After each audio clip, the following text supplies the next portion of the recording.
right. I got it going, I think. Okay. I'll go ahead and start the recap while Tux, while Garen's logging in. If you can't log in, please say something. Because we apparently roll 20s in sort of a maintenance mode, and we have everything set to where we should be okay to game tonight. I just can't add new shit. So there's that. So go ahead. I'm loading. So yeah, you're in. You're in. You changed your picture. I did. Excuse me. So as a brief recap from last week, right? You coerced the dragon to your side for the time being. You managed to make your way over down to the kobold area, where there were 2 remaining guards near the throne that Eustrail, the leader of the kobold tribe, was previously sitting, in an effort to acquire the key that she had promised you, as well as maybe whatever treasure was lying around over there. The dragon immediately froze the 2 remaining guards, yanked the key out of the throne's mouth, and also nicked a couple of the other magic items that were sitting on a small altar behind it, leaving you a spell scroll of knock and some sort of token shaped like a feather. You followed it back to its hoard and managed to convince it where you thought some more treasure might be. It followed straight to where you suggested, running right into Goblinville, and started rampaging against the goblins. During the rampage, you managed to take the opportunity to take whatever was in the dragon's hoard and kind of just stuff it into your bags between both Kurt and Will. And you, by the way, did not take a whole lot of time to really take a look at what all was in there, or at least not the stuff that wasn't or didn't otherwise have obvious gold value. That included a clear red liquid, 2 scrolls, and a scroll case carved out of bone that you didn't take the time to look at. You managed to make your way back over to the goblins. The dragon managed to be taken down by a couple of skilled goblin archers, but you managed to overcome the waves of fighters coming against you, including 1 goblin shaman leader. You managed to knock her unconscious and kind of tie her up in a corner. While trying to take a short reprieve from that battle, you noticed a couple of hobgoblins who were trying to take the dragon's body for themselves. You intervened, a battle ensued, including a battle against the hobgoblin chieftain that seemed to lead this goblin tribe. And after you slew them all, you found on the hobgoblin chieftain armor bearing the Hucrella family crest, as well as a signet ring belonging to Talgan Hucrella, who was the male of the Hucrella twins. You took the dragon and his armor and the armor off, and dragged it over to the prison, locking it within the prison. You took a long rest to recover. A couple of things happened, including some kobolds that swung by Will and tried to intimidate him. Will intimidated them right back. You decided to climb down further into the citadel. You've been stealthing your way forward. You also came... wonder what that's supposed to be. You came across, as you wandered around down here, a couple of rogue skeletons, who, as well as some more of these twig creatures whom you defeated. You defeated the bugbear and his pet rats. You also came across the body of Talgan, whom you buried with proper respect. You came across what appeared to be some sort of fiery snake creature and left it alone.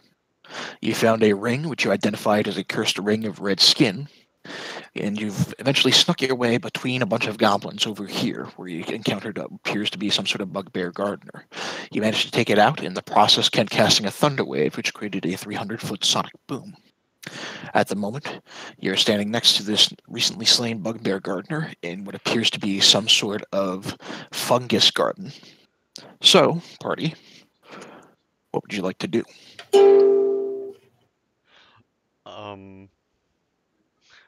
Guys, I don't know about you, but heading to the south doesn't sound like a horrible idea. Bad. It's a single room. No, you mean down here? No, there are doors down south. There's a door to your far south, and there's a door to the southeast. There's a door right next to us, too. There's 3 doors. There's a door immediately to the north. 4 doors in this room. Oh, hey, why don't we take a look at those spells in your bag so we can see what those do? Yeah, we would like to try and take a look at the spell scrolls that we picked up. Okay. Are you going to choose to do that? I believe Pant's holding them, right? Will would have them as well. Okay. If you're looking up the spell scrolls and pulling them out, you notice the spell scroll of Knock, which you pulled earlier. The 2 other spell scrolls are a spell scroll of Mage Armor and a spell scroll of Spider Climb.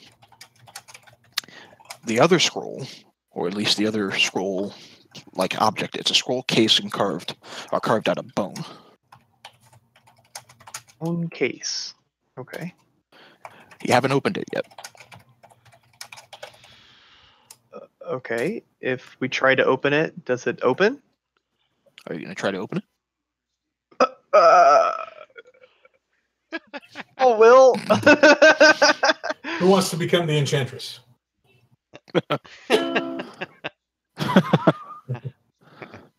Not I, barked the dog. I'm already a open it. little hurt.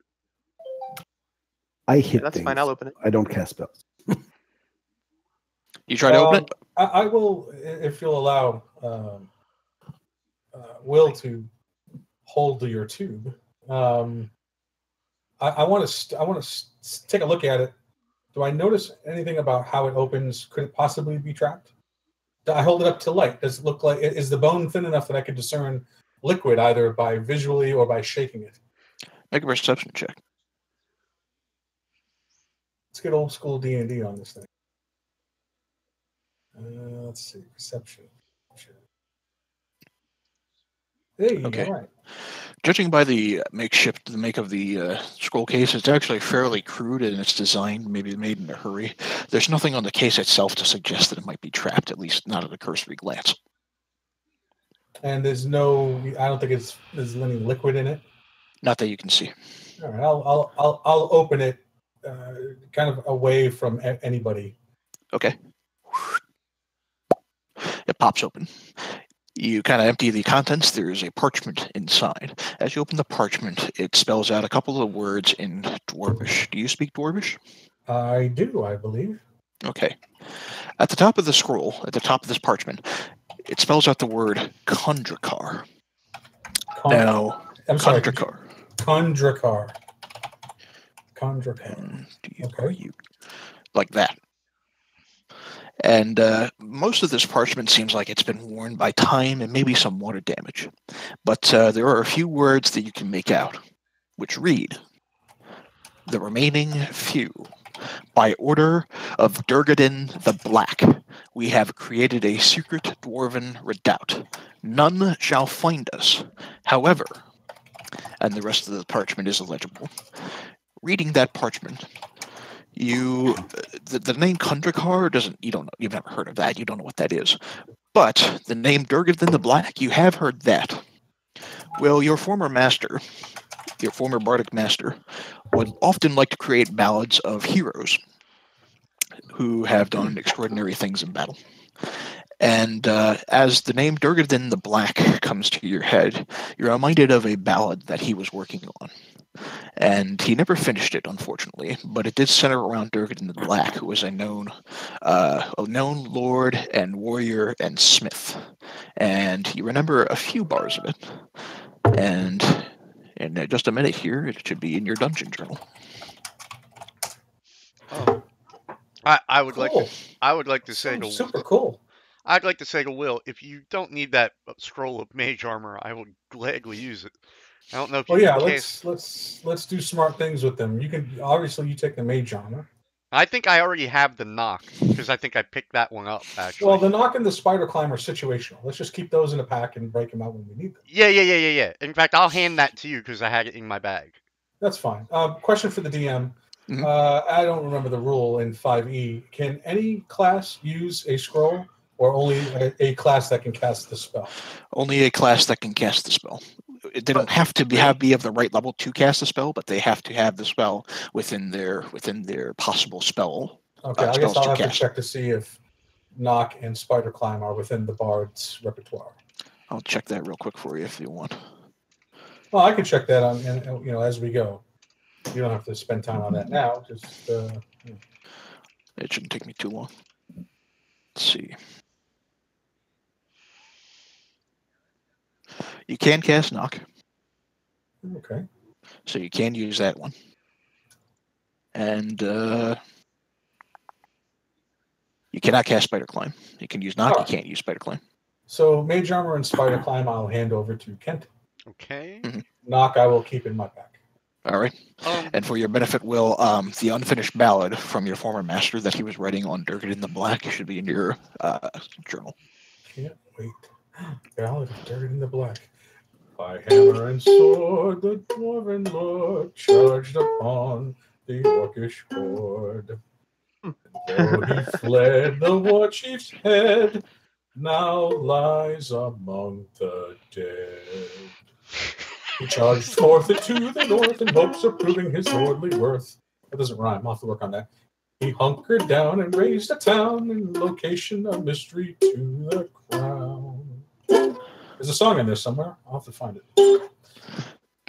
Anyway, that's what's in my journal, guys. I actually perform it for you. Oh, cool. And I'll show that to everybody. That's it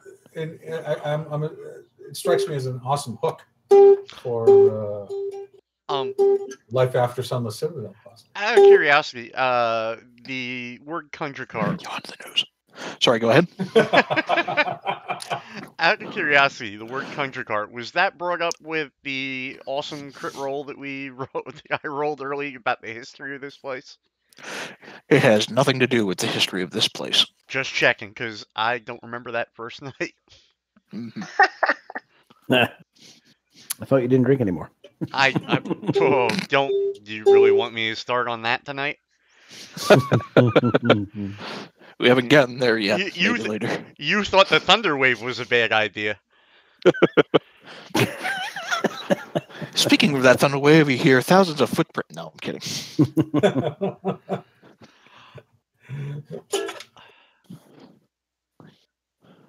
All right. You've examined your scrolls. I will add you still have this feather-shaped token and what appears to be a clear, bubbly red liquid in a flask. Yeah, the feather-shaped token. I think actually, Will is holding both of those. You are. Yep. Which is fine with me, unless someone else wants to carry them. But the quill actually is intriguing. I'm gonna have to study them on our next long rest. Look at the feather and make a perception just to see. Okay. Nope. All right. Next. What feather? That's a feather. Yep. It looks like a feather. Real fast. Would that be something my mage may be able to understand with Arcana? The feather token? You might be able to gauge some more about it. I would just like to do that real quick. Give me 1 second. Sure, make an Arcana check. I'm working on it. Let me find my Arcana. Ooh, good Okay. roll. You know that it's part of a series of magical tokens.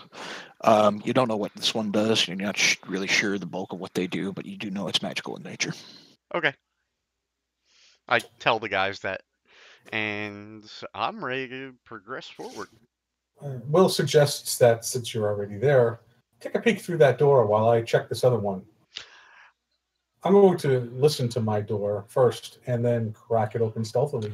I've learned my lesson about going through doors first. I will gladly allow either Kurtz or Erky or Friar Tuck to tend to the northern door. I will. Okay, so Will, as you listen to the door, you don't hear anything that stands out of the ordinary. As you cautiously peek inside, you do see and hear there are several. There are more fungus growths in this particular chamber. Seems like an extension of maybe the garden, but you do notice that some of these look like they're scorched and dead. You can see a number of holes kind of in the room. Possibly another Thiovam. I'll close the door and relay what I saw to my party. Okay. Scratch that. When I look into the room, do I see anything that looks like tracks or scratches on the wall? I'm thinking maybe something's alive in here. Make a perception check. Opens the door again. Not that you can immediately tell. It's kind of hard to make out anything among the fungus, and you don't see any scratches on the wall. Okay, very well. Close the door. Okay. I'm just moving down there. Mm-hmm.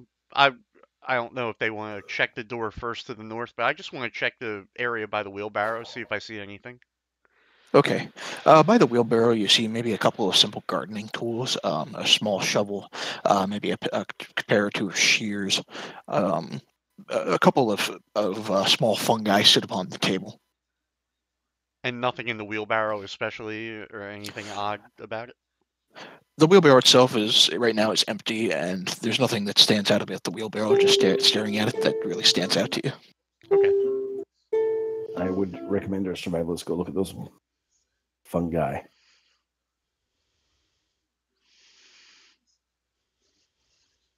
That'd be Miles.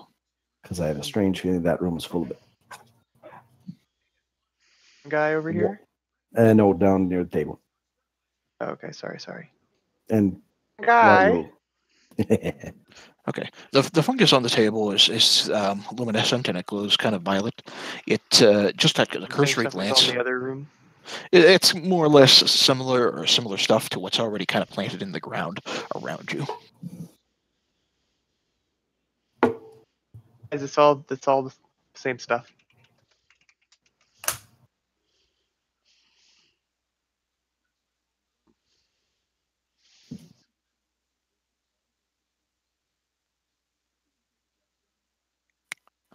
What else you doing? I was gonna say, did I lose you guys? Are we checking out this door? I think someone headed down here, but I wasn't sure if we actually looked in it. Sorry, I'll follow you down there. I'm Did you check the down. northern door or not? Oh yeah. I see there's a door up there. Sprint back up. Part of the action. All right. You're listening at the northern door? You don't hear anything immediately at the northern door. Are you opening it? I will open it very gently with my superior reflexes and see what's inside. I love the superior reflexes part.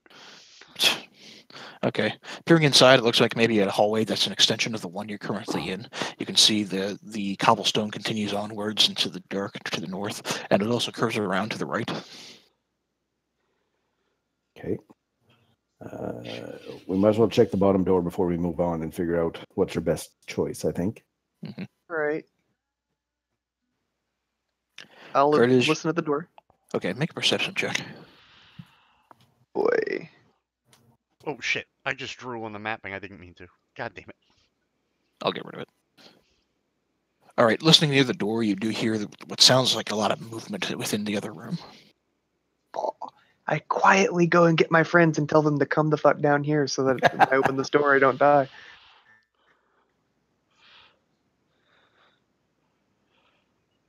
By me opening the door, I mean someone else. You want me to do my minor illusion, the door never opens trick? That works pretty well with the tower. I'll have to remember that trick because I have minor illusion as well. Sure. I'll open the door very quietly while you do that. All right, so, open the door slowly and quietly, my friend. And I'm going to cast minor illusion. The door doesn't actually open. Sure. Make a stealth check with advantage. Stealth with advantage? With advantage. Yep, or sleight of hand. Nope, not sleight of hand, stealth with advantage. Let me find it.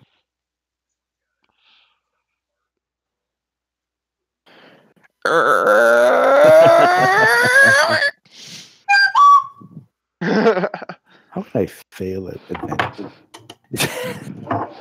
Oh, it's just this? That's easy. Looking into a room, you see a couple of goblins picking away at what looks to be some far more mature-looking fungi. But as this old wooden door creaks loudly as you open it, the goblins look at the kind of illusory-looking door, and they need to make a perception check. 1. Roll a 1. Fortunately, they're confused and they don't quite understand that it's an illusion. At least not yet. So the 3 are commoners, and then you get the 1 fighter guy. Is that right?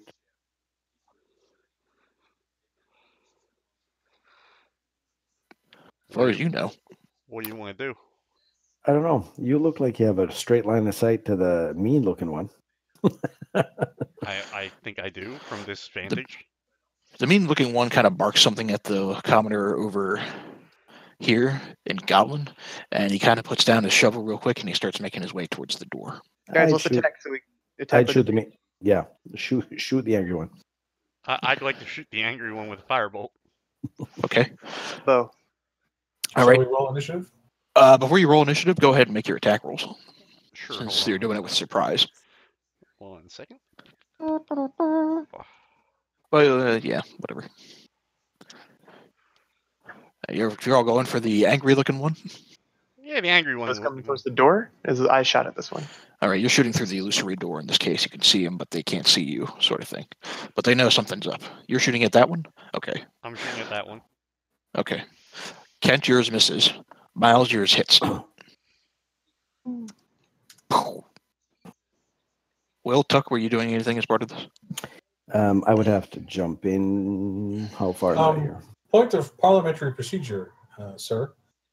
How could they both roll the same to hit roll against the same armor class, correct? No, I attacked No. a different one. I attacked this one down here. Kurt I attacked that one. Oh, I'm sorry. I thought you both attacked the angry one. My bad. I'm going to run in because it's only 25 yards and give our little friend here. By the way, I did switch to my sword last time. I don't know if you noticed that from my quarterstaff. Yeah, that's Yeah. fine. So I'm going to run into here, 20 yards, Mhm. and start some butt fucking. All right. Okay. Roll initiative. So roll initiative now, or just hit him? Because it's I think he's giving us all free attack for surprise. I'm giving you one free attack for a surprise round. So if you're going to do a surprise attack, go ahead and roll your surprise attack. now let me explain cock whirlwind. So, I've been playing D&D for 30 plus years. Well, maybe not 30 plus years, but a long time. And that's the first time I've ever heard that phrase uttered at a table. Now let me explain cockerel. Wait. It is I'm- a first for me, and I thank you from the bottom of my jaded heart. I have to tell you, I'm just picturing like what source book this comes out in. You can find it at your third annual has a lot porn of pictures. convention. It has a lot of pictures. Unearthed Cortana. I bought it for the articles. Unearthed bought it. Cortana. I bought it for bought the it article. for the articles. All right. I assume that counts as your unarmed strike. So. Yes, it's the same roll as my unarmed, same as penile thrust, but penile thrust goes with quarterstaff. This goes with my sword.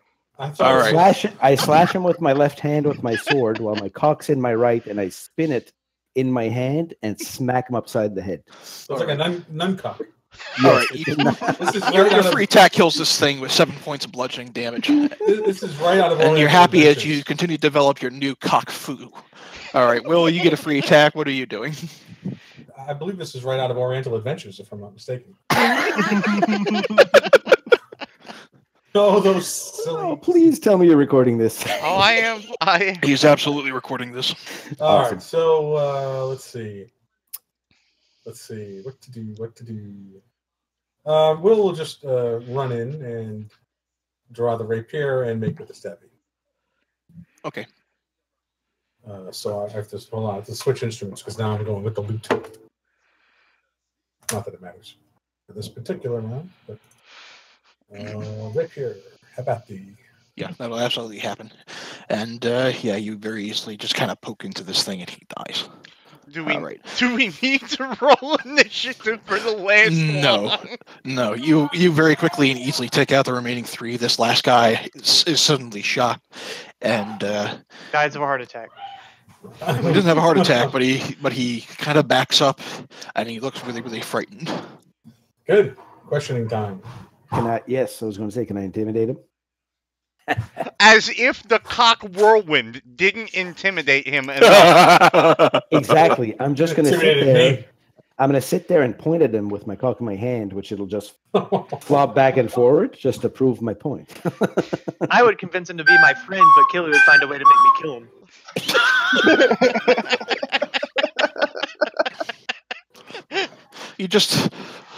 It was your choice, man. You could have let him get your ship.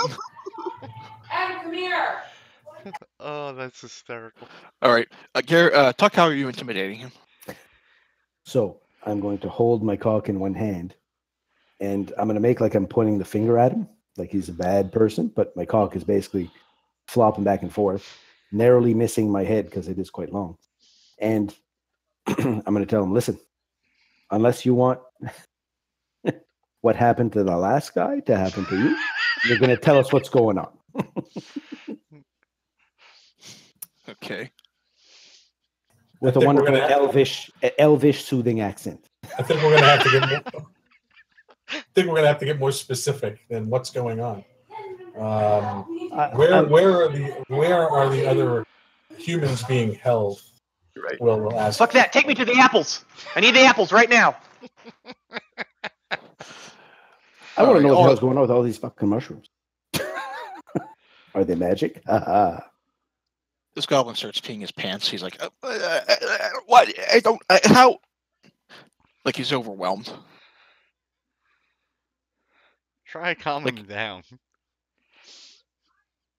How? I don't know.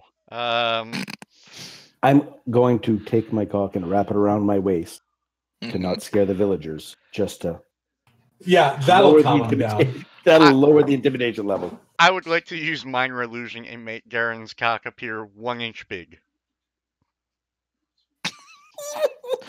My day, I have to ask. Can you link that spell? Because if I recall correctly, I think you can only do it within a 5-foot cube. Oh, Jesus. Come closer, big man. Hold on. I can try to link it. Hold on.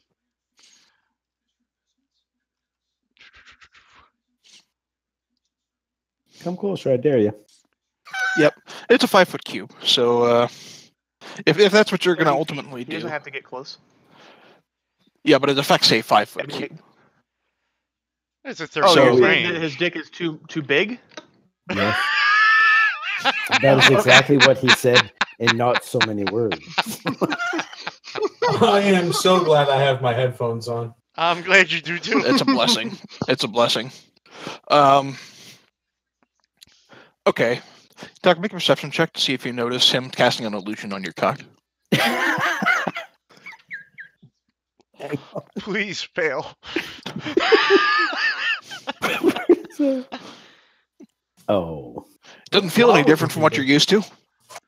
You'd have no idea. This goblin looks a lot more calmed down all of a sudden. He says, okay, one question at a time. What is it you want to know? Jesus. Where are the other humans being held, and where is the apple tree? They're all with the outcast. He's over by the tree. It's you have to circle around the north to get there.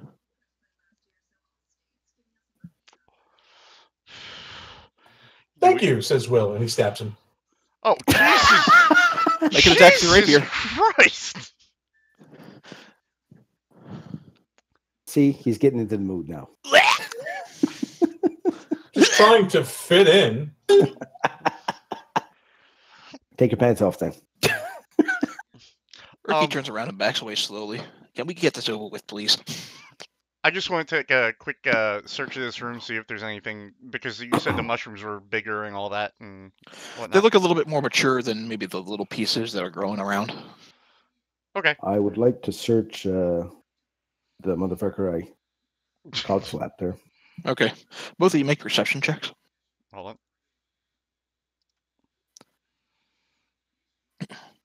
Oh. We're in a room? Way to fail.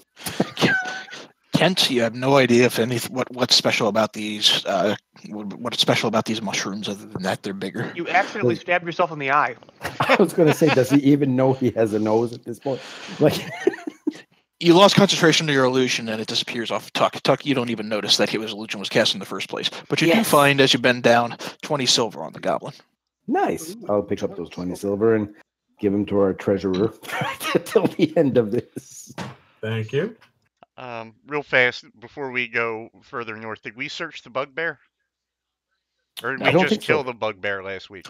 You just killed it, and then we quit early because we were running out of time. Yeah. Do we bother searching the room on the right, even though it was rustling there? Just Oh, I did not mean to drag myself in there. Whoops. There we go. Go over here and search this room, boys. We're searching the. You're just going into that room then. might as well. We've already peered in, right? You peered in. Okay. I'll walk in. I'll walk Okay. inside him. Oh, Jesus. Jesus Christ. Open the damn floor. Thank God I have my trusty rope. Fuck. How about, wait, I throw my rope back to Kent. Okay, you're inside the room. Like I said, it looks much like the other gardens, but there are a number of holes in the ground, and parts of this room look like they might be scorched.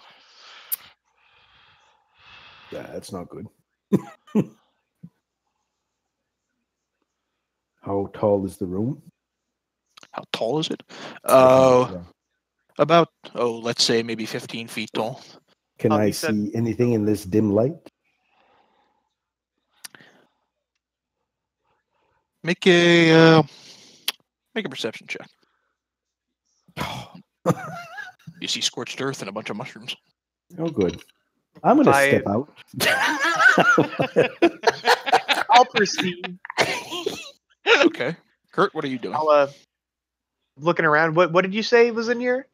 A bunch of holes in the ground, scorched earth, and a bunch of fungi and mushrooms that look like, much like what you've seen in some of the other rooms. Like in the holes? Like what kind of like planting holes? Are they planting something? Is that what these are? Are you going to look at them? Okay, sure. As Will backs up. Okay. As you peer close into the holes to see maybe what's up with them, you see immediately charging out is one of these. Nah! What is And that? it moves to bite you. No, stop. No, stop! Do I know In what it is? fact, it moves to bite you and whack you with its tail. Oh, First one hits, second one doesn't. So I take Okay. 6. So you take a total of 8 damage, 2 of it piercing, 6 of it fire. The tail, you manage to dodge out of the way before it hits. And go ahead and roll initiative, everybody. all right. Okay. What do I know what it is though? You should recognize it. It's that fiery creature that you saw earlier that wasn't bothering you, or at least it looks like that fiery creature that wasn't bothering you. Oh, that's Erky. Good. Good job, Erky bitch. Holy fuck. Well, at least that. Okay, 2, 3, 4. It matters, but I'm supposed to have advantage on initiative. Do I roll twice or Yeah, go ahead and roll a second time. didn't matter? Yeah, you get 19.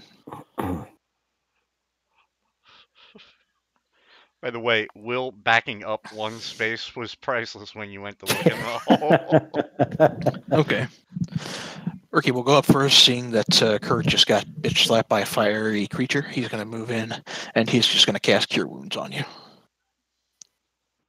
My hero. So go ahead and gain 10 hit points back. Nice.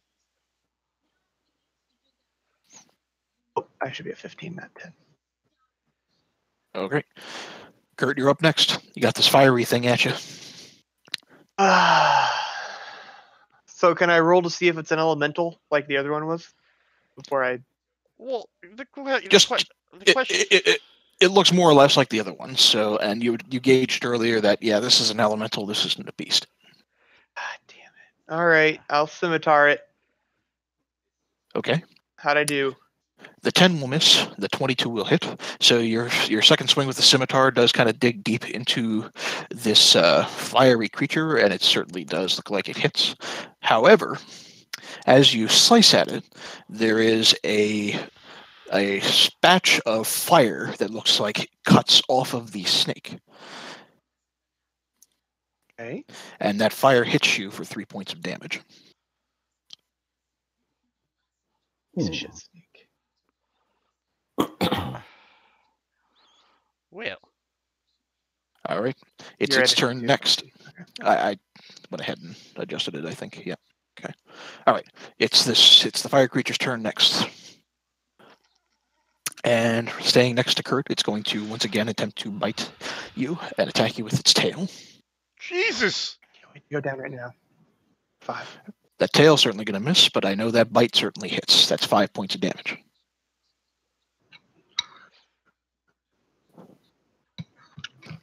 So that brings you down to 7. I choke. Lucky, Help! Very lucky. Duck, you're up next.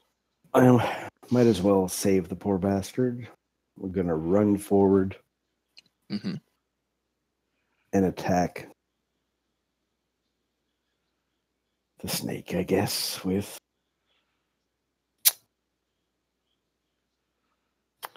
I wouldn't hit it with your penis. It tends to set things on fire.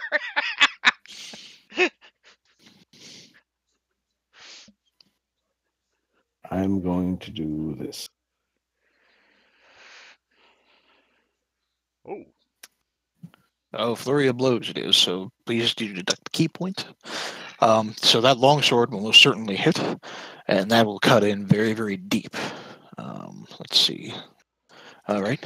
And then the 23 will hit as well, and your final strike will hit as well. So this horrific flurry of blows wounds into this fiery snake-like creature, and you watch in amazement as this thing goes down. However, for every strike you make against it, bits of fire shoot out against you. You're taking a total of 5 points of fire damage. You know what? It's worth it. But the thing dies. Did you deduct your hit points already? Less than the average amount of damage from that roll. Okay. I think if you even it out, I did more than than he did to me. I win. You did 24 points in one turn, so... All right, you're out of combat. Okay. 4 hit points left. That blows, but... Urky looks at the both of you and says, I can help top you both off, but then I'll be tapped out. Can you regain hit points on a short rest or just a long? You can regain hit points on a short rest. Yes. Burning a hit die. You burn a hit die. Right, and I can do Song of Rest to get you some extra healing as well during a short rest. You get an extra D6, basically. Really? That's not... Is that a spell or just a... It's a bard feature. Oh. I play a song that is soothing and in tune with your healing shit. Yeah. Would you guys be Take a opposed short to rest doing that? first or no? No, I wouldn't be opposed to that. I need a spell slot back. Let's do it in All here. right. Then. Wait, let's do it in the room with the holes where the fucking things are coming out of. Let's go in the room with the goblins that are dead. But before that, I'd like to see if this elemental dropped anything. Okay. Other than fire? Go ahead. You're checking the elemental itself. I'd rather not touch the burning elemental. Did it stop burning since it's dead? It is still a light burn. I still have 4 hit points. Poke All right. Poke it with your staff. Poke it with your staff. The third one. Go ahead and make a perception check. Oh, Jesus. Oh, who's bad at seeing shit now? What I really want to say is you poke it with your penis and take 5 points of fire damage from knocking yourself unconscious. But I'm not going to say that. You don't find anything. You take 5 points of damage, and now you're circumcised. I'm going to sit all the way in the back of this room. Got it. Okay. Behind everybody else. I'm going to bio real fast. I will be back in 1 moment. Yeah, you know what? I'll take a moment to make a cup of coffee. All right. Be right back. Excuse me. How many hit points I get back from that bardic? You know what? Let me pull up his sheet since he's AFK. Yeah, what do we... So I have to use a hit die. Yep. It's, there's the Song of Rest. 1d6? You or any friendly creatures, you gain an extra 1d6. Yeah. So roll your hit die and then just roll an extra 1d6. You'll gain that many hit points back. 3, and then where the hell's my rolly thing? Here. 1d6. Oh my. Okay. Miles, you get 14 hit points back. I think that brings you up to max, which is 16 for you, correct? 18. Yeah, that'll bring you back to max. And you get 4 hit points back. Jesus Christ. All right, I'm back. I'm going to burn a hit dice as well. And now bring me up the full. Urki, seeing that you're a little burnt, no pun intended, is going to go ahead and burn a cure wounds on you. Oh, good. You get another 4 hit points back. Jesus Christ. That was a lot of fail in one roll, but still, 12 is better than nothing. Just roll the Thank you. 1d6 to see if you're full after that. I already rolled my 1d6. He rolled his 1d6. He got 1. From the inspiration, he rolled a hit die. He might not need it. What? No, I rolled a hit die and a 1d6. No, You got a 3. not you. No, I see what you did. Kent rolled a hit die. Sorry. So, yeah. Kent roll it. What I did? Kent, yes. Yeah. What? 1d6. You might not need to spend your hit die. I mean, it doesn't matter. You're a max out. Okay. I was metagaming. It's okay. I can burn one unless we run into what do you call it? You can't benefit from the Song of Rest unless you spend a hit die. So he has to spend the hit die one way or the other. All right.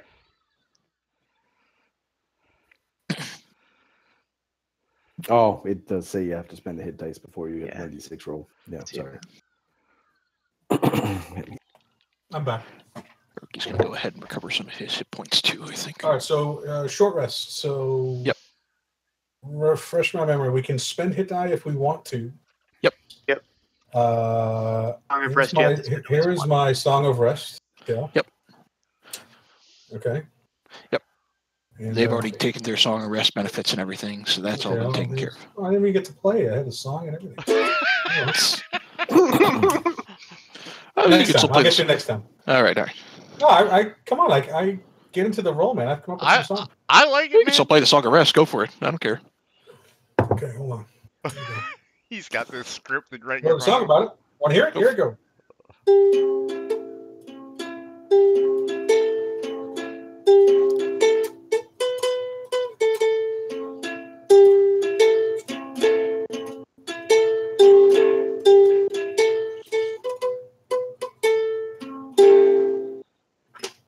That's it. Bravo. Turns out Friar Tuck hates that song, so he only gained 1 point from it. Everyone else got really rested. but his foreskin miraculously grew back. Figure that one out. All right. You've taken your short rest. You're relatively healed up. Where are you continuing? All right, I'm going to go up here and search this bugbear real fast since we have not done that yet. Sure. Go ahead and make a perception check. Sure thing. Watch me get a wong again. Nope. You find a potion of healing on her. Oh, nice. You might want to hand that to me. I'm going to actually hand that to Friar Tuck. So we have 2 of those, correct? Yeah. You should have one on your person, one of you, and then you got that one. And a mysterious red one that we have no idea what it is. A mysterious red liquid that you don't know what it does. A clear red liquid. I looked and looked for a Kirk Connors picture of him, but red. I couldn't find one, so I didn't take the ring. I just added myself a potion of healing in my inventory there. So if only Meepo was here to tell us or test out what this mysterious potion was. Missed that hero. Well, the room's clear, so might as well just open the door. Would we like to let Will kind of do my stealth thing? Yeah. Yeah, do it. I'll stealth up to here and peek around the corner. Here's my stealth roll. Okay. Got a skill about it. Want to hear it? Here it goes. Okay. Moving into the room, you get a good view for the rest of the room. It, again, looks very much like the room you just kind of came from. There's another door immediately to your east and another one further up to the north. Okay. I will search this area here with the desk or bench and the wheelbarrow. Okay. Motioning my party to advance. The wheelbarrow itself right now is kind of full of some of the smaller items of fungus, at least about half full. The table itself has what looks to be maybe a couple of small shovels, but otherwise there's nothing notable on the table. Okay. Still with the stealth, peek through the door. Okay. You don't need a stealth check for this. You peer inside into a large arboretum with a violet fungus. Peering inside, you get a really good view of the room. You can also see there in this room are stone archways leading to stairs, one heading to the west, one heading to the east. Stairs up or stairs down? Stairs up. Stairs up. Okay. That seems Okay. counterintuitive as to what we're doing right now. Well, it might lead up to another area of the fortress. This was a rather large structure back in the day. I'm curious to see what's on the door to my right, though. We should mark this as. Oh yeah, there's another door over here too, huh? Can we just write like "come back" on the screen? Or would you rather not have us write that as a reminder to ourselves? I would prefer if you really wanted to write a note that you just jot it down in a notebook or something somewhere. Okay. Would you? Are you going to look through that door here, or would you like me to do that again? Do you want to do the illusion thing, or just kind of listen first? Well, let's listen first. Okay. Go ahead and make a perception check, both of you. All right. Hang on. I just want to select myself first. Okay. The both of you hear what sounds like people shoveling dirt. More goblins. Great. Let's do the illusion thing. Okay. Let's do get help. No, wait, you're bigger than I am. Let's not do get help. No, let's do the illusion thing. Let's try that again.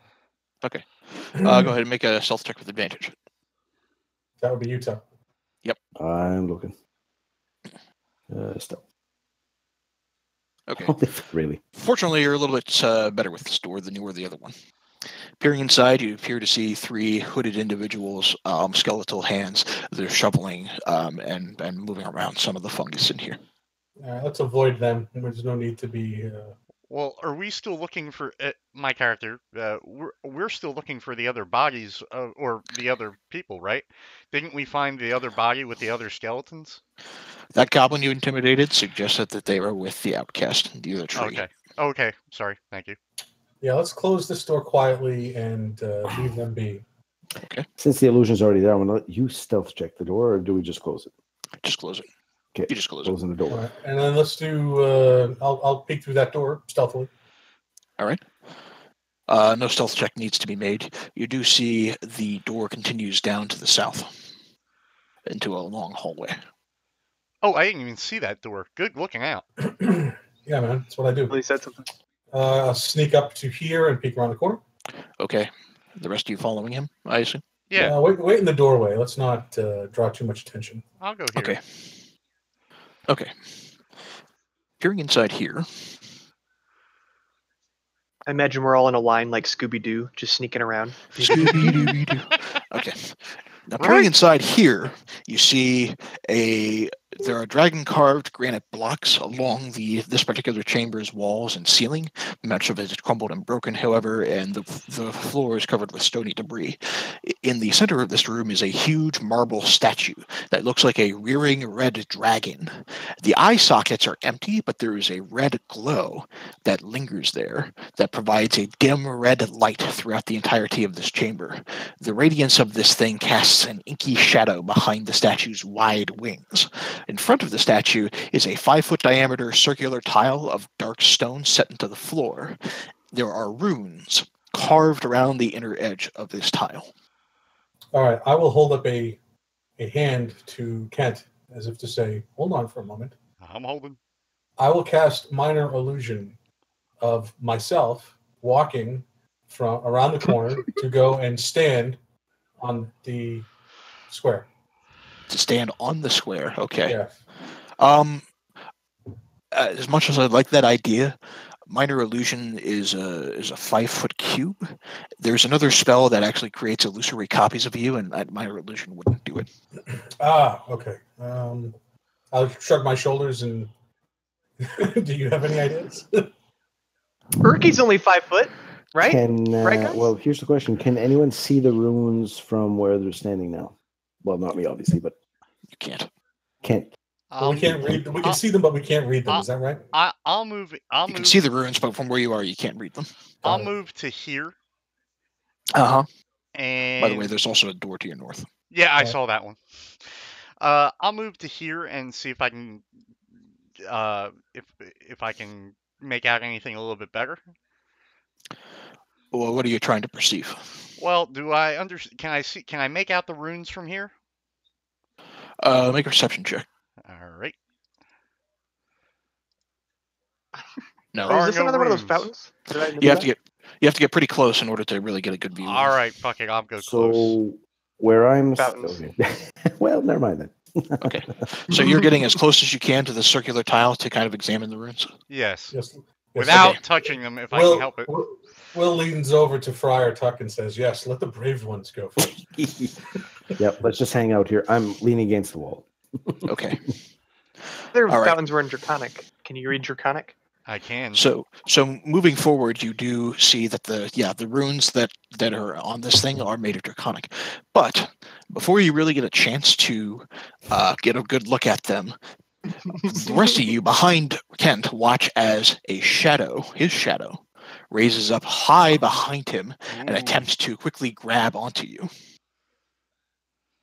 A 9, unfortunately, is not going to hit. So you've managed to barely dodge out of the way before this thing manages to do anything to you.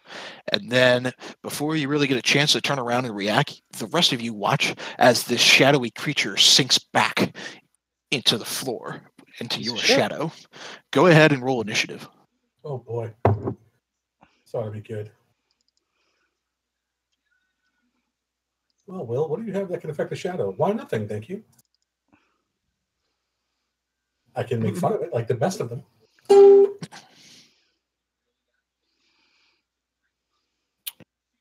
Here's a question. The eerie light is our problem. Can we block the eyes of that dragon with something? If you Do you have anything we could use? stick your dick in that dragon's eye hole. But I only have one dick is the problem. 2 eyes. All right. Kurt, you're up first. You just saw this thing sink back into the ground. Is it still on the ground behind him? You don't know. Looking at You it, know just looking at it, it just looks like his shadow. That is shadow. Wish me luck. Okay. Ting, ting, ting, ting. Your arrow scatters across the floor. The best roll I've ever had, right at the floor. Great. At least you can get your arrow back. Yeah, go pick it up before you leave. Don't forget. All right. Guess I don't have anything else I can do. Okay. You all watch as the shadow rises behind Kurt and attempts to do to him what it tried to do to Kent. A piece of shit. I don't assume 10's probably not going to beat your AC. So it once again is going to, after missing you and you dodging out of the way, is going to sink beneath into your shadow. So, Erky's up next. He's going to move forward just a bit into this room, seeing what's happening.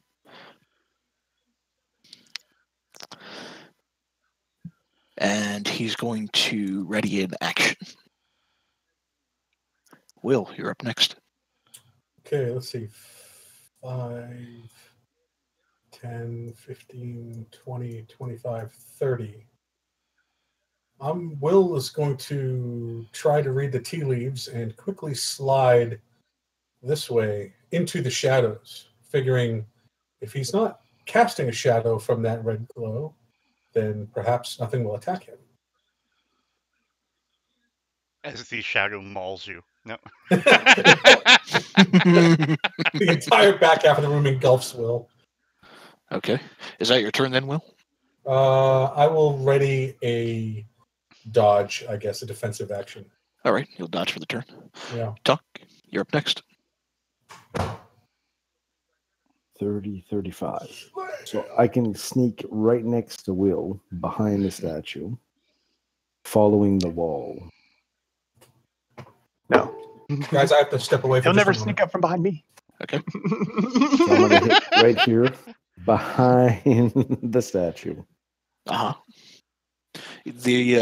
From where you are in relation to the statue, you're covered by a little bit of the shadow that's caused by its wings. You're about half of you, maybe a quarter of you, still kind of in the reddish light that makes up this room.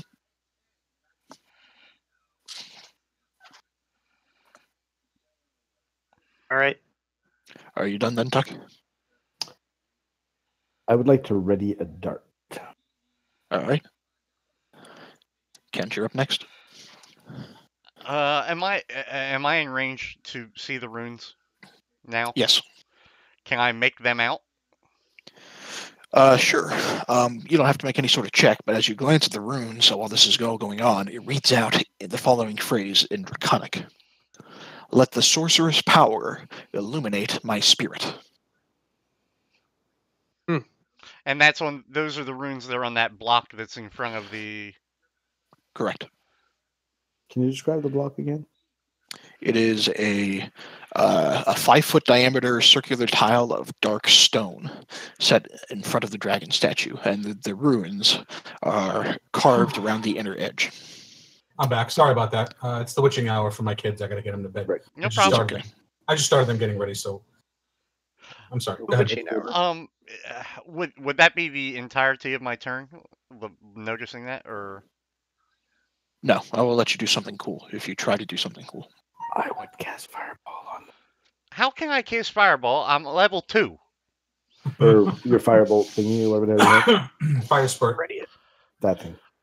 Before I do anything else, I'm going to use the Scroll of Mage Armor. If that's cool. If not, okay. I can't. I understand. You can. That'll be your turn, though. I will say, because you already know Mage Armor, you don't have to make any sort of check in order to cast it, but it will disappear from the scroll, and the scroll will be gone. I think that would be a prudent move. Okay. So you use the scroll of Mage Armor, you cast Mage Armor yourself. Correct me if I'm wrong, I believe that makes your AC 13 plus Dex. Yeah, 15 overall. 15 overall. So I'll go ahead and just change that. Oops, yep. I have access to you guys' AC and hit points as bars that I can quickly access. Yeah, okay. Okay. Kurt, you're up next. Can I if I did a perception roll, would that be like my turn to try and see this thing? You can, yeah. If you can see it. If I see it, can I shoot it? I guess I don't know how that works. Here. You know what? I'll allow it. If you perceive it, you can shoot it. All right, here we go. All right, this would be against the Shadow's stealth. All right. You do see within the floor an inky object that seems like it's moving. Whoops. In Kent's shadow. Yay! I have a friend.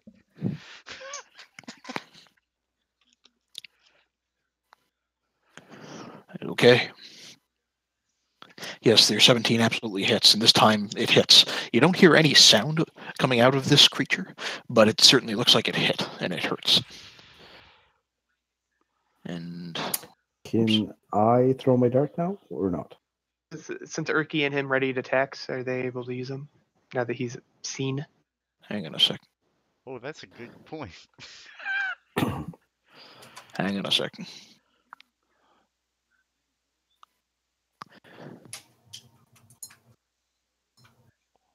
This thing isn't working the way it should all of a sudden. Anyway, here.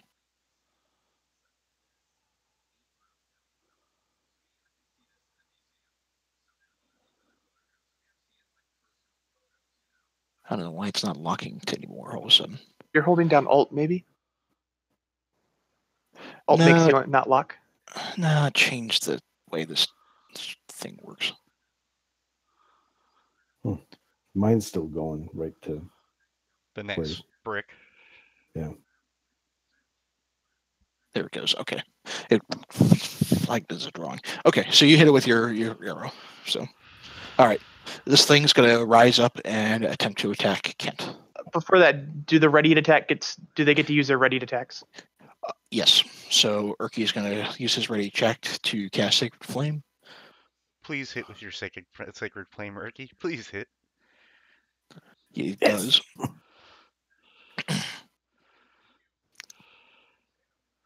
All right. The sacred And flame. then radiant. And Tuck, you have a dart ready. Yes.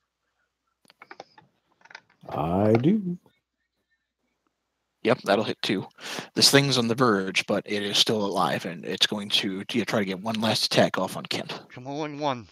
14. Fortunately, your mage armor blocks it. See? However, you all watch as this thing once again ducks into the shadows. Of course it does. And hides.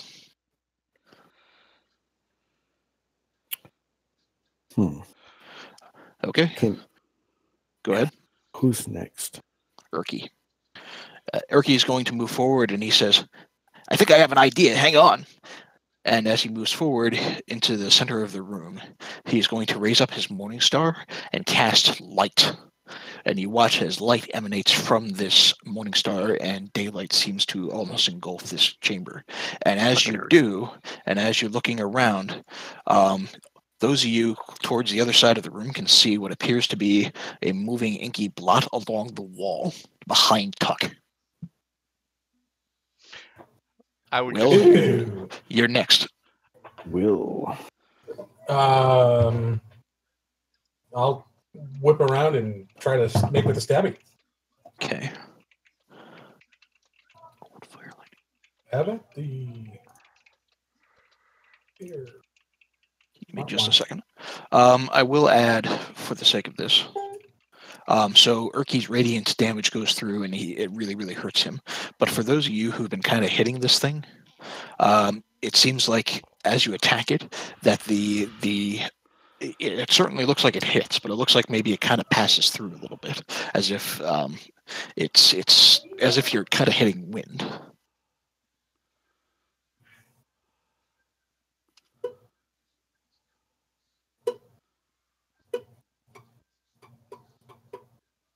Yeah, we have a lot of piercing damage. Okay. Give me just a second. I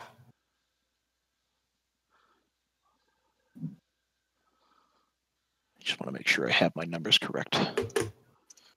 So...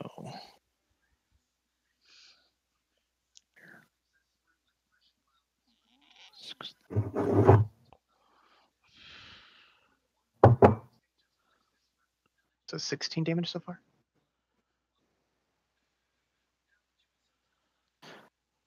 Okay, so the 11's not going to hit. So you poke at this thing, and unfortunately, it kind of just goes through. It pokes against the wall, and you're having trouble finding purchase on this thing.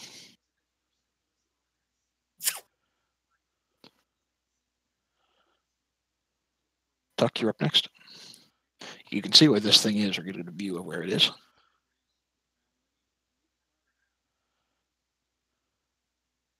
Okay. I'm trying to hit it, I guess. All right. Go for it. Okay. Your longsword does manage to strike into it. It sounds like pinging against the wall, but you do watch as this thing rematerializes outside of the wall and dies. You are very, very lucky it didn't get any hits off on any of you. And you're I out of saw combat. that. Damage 13. Plus the strength to die. Strength drain. Yeah, if your strength goes to 0, you die.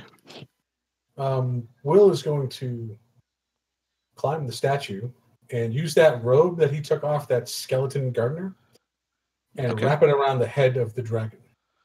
Okay. The red glow of the cavern dims, and you're left with the light on Erky's morning star. All right, let's take a let's take a look at this thing here. Make it catch fire or something, because I think that's what the runes were saying. What did it say again?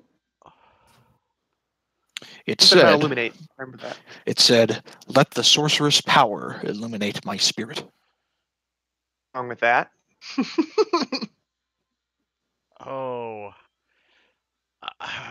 Does this stone look like it shifts, opens, slides, pushes, lifts? Just glancing at it, no. It's pretty firmly affixed into the floor. so it rises out of the floor? It's imagine a tile for a floor sitting on top of the rest of the floor, but it's set inside, so almost like a welcome plaque that you step on as you walk into a building, sort of thing. But it's risen up just a small step. Maybe we have to make a sacrifice, Erky? Go to the nine hells, you son of a bitch.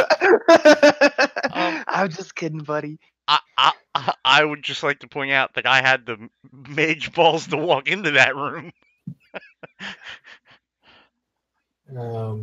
Listen at the door and then peek through. All right. Step on this. Does anything happen? The rune, as you do, the runes kind of light up in sort of an arcane sort of look, but nothing else happens. I step on this and the runes light up. Is that what you said?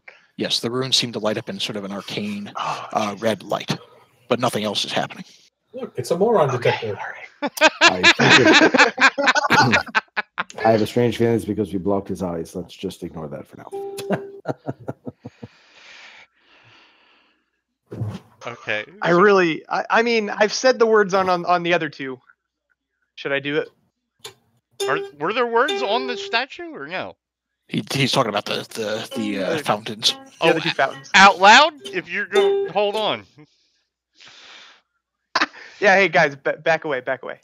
I don't want to hurt you. I'll stand right behind it here. Are you stand behind it? I direct Erky to go up the hallway a little, just in case. Can Sure Erky thing. ready in action to save the heal me? He says, if you get really hurt, I can try. But after that, I'll be tapped out. I don't remember the words. I've asked you like 3 times now. Let the sorcerer's power illuminate my spirit. Let the sorcerer's power illuminate my spirit. Oh, Jesus Christ. As you say this, the runes light up just a little bit more, and you watch as a small burst of flame goes from the dragon's mouth right onto Kurt. Kurt, as you get hit with this, it doesn't feel hot. It doesn't feel like it hurts. It seems, as you watch it seems like it hits you, and then it just kind of sparkles around you, as if it's spectral. And Kurt, you feel maybe a little bit wiser or a little bit more intelligent. You're not quite sure, but you feel like you've been buffed in some way. All right. Guys, I'm feeling good. I do some push-ups. All right. Well, we can have that discussion about the difference between wisdom and intelligence again. All right. Peek it through the door. Give me just a second. Am you okay? Yeah. My email signature says knowledge is often mistaken for intelligence. Okay. This is like mistaking a cup of milk for a cow. Okay. Because I can't figure out the whisper, we'll have to work around the metagame. Miles, you have advantage on charisma checks for the next 24 hours. Nice. I'm so charismatic. That's okay. You're peering through this door? Yeah, I'm going to listen and then peer through. Okay. Listening, you don't hear anything. It just sounds like the breeze of the other rooms. Peering inside, you do see what looks to be maybe it once was a library of some kind. The room is filled with bookshelves on the outer edges of this room, but they are leaning and they are falling over, although there is a clear path that connects both of the wooden doors between these walls. Many of the pages on the floor appear to be torn and burnt. There are bindings and scrolls and just disordered piles all around. Does anything look salvageable? Go ahead and, if you're going to walk into the room, go ahead and make a perception check.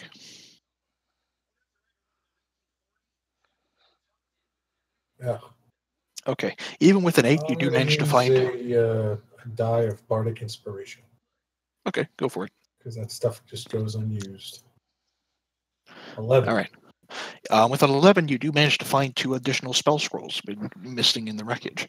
That was a spell scroll of Scorching Ray and a spell scroll of Melf's Acid Arrow. Wow. Well, that's a die well spent. Indeed. And are these both mage only? The Scorching Ray would be Let's see. I believe the Scorching Ray would be Wizard. Yeah, Scorching Ray would be Wizard. The Mel's Acid Arrow would be Wizard as well. All right, I will make sure those end up with Kent. I think it might be Ranger too. Oh, that could be helpful. That sounds awesome. How do you spell the first word that you said? MELF. MELF''S. Spelf is Got it. Okay. a wizard of lore who came up with several spells. This was his most notable. I prefer minute meteors. All right, so one's a Scorching Ray, and that would be Mage. And I'll just add that on there. Let me get rid of the Scroll of Mage Armor. Okay. Wizard spells is what I'm seeing. Okay, maybe I'm wrong. Okay, so the Acid Arrow would be Wizard as well. All right, I'll add that as well. All right. All right. Again, listen and peek. Okay, listening, you don't hear anything. Peeking in, it looks like maybe this is a staircase that rotates back around to that large violet fungi illuminated room. How did I gain height on the room that it goes down to? We entered on the same level. Did we slope down into the room of the statue? It's like one of those pictures that, like, when you look at it, like it looks. Wait, I'm sorry. Does this head back into the room with the fungus, or does this go under the room with the fungus? No, this heads back into the room with the fungus. How does that make any sense? Does that make any sense to me? You sloped up as you entered into the room with the dragon. Okay. That answers the question. Think of it like a wheelchair ramp. Yep. Yeah, so that after the lifeless, strength depleted bodies from the shadow just kind of roll down towards the door, that makes it easier for the fungi tenders to. Yeah, no, I get it. Okay, it's making with the sneak, and let's check out the other stairway. Okay. Proceeding on, it looks to lead into a longer hallway that turns around towards the south. And I'll peek. All right. Don't get too close to me, guys, because then you'll blow my stealth. The hallway continues down to the south for what looks to be a good long while. All right. I will slowly make my way. Cautiously. Okay. Slowly and stealthily making your way down, you do manage to find or work your way down towards what appears to be the end of this hallway here.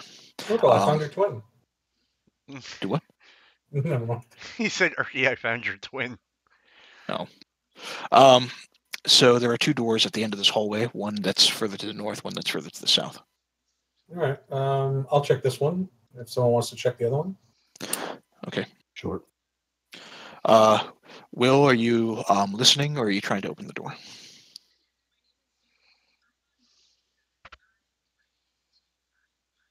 Oh, Will, sorry, that's me. Yep. Listening. Happens to me all the time. Yes, no, that's my routine. I listen first. Okay. Then I stealthily open. Okay. Go ahead and make a perception check. All right. Listening inside, you do hear what sounds maybe to be something bubbling inside. As you try to open the door, though, the door appears to be locked. Oh. I will listen as well to my door. Okay. Listening at your door, go ahead and make a perception check. What? What did you say? Is there a keyhole in the door where Will is? Yes. Can I look through it? Okay. Sure. Peering inside, and I can't reveal much here. You can peer inside. You look to see maybe there's a couple of bookshelves in there, and there's a central desk. But peering inside, you don't see much else, or it's kind of hard to see anything else. Okay.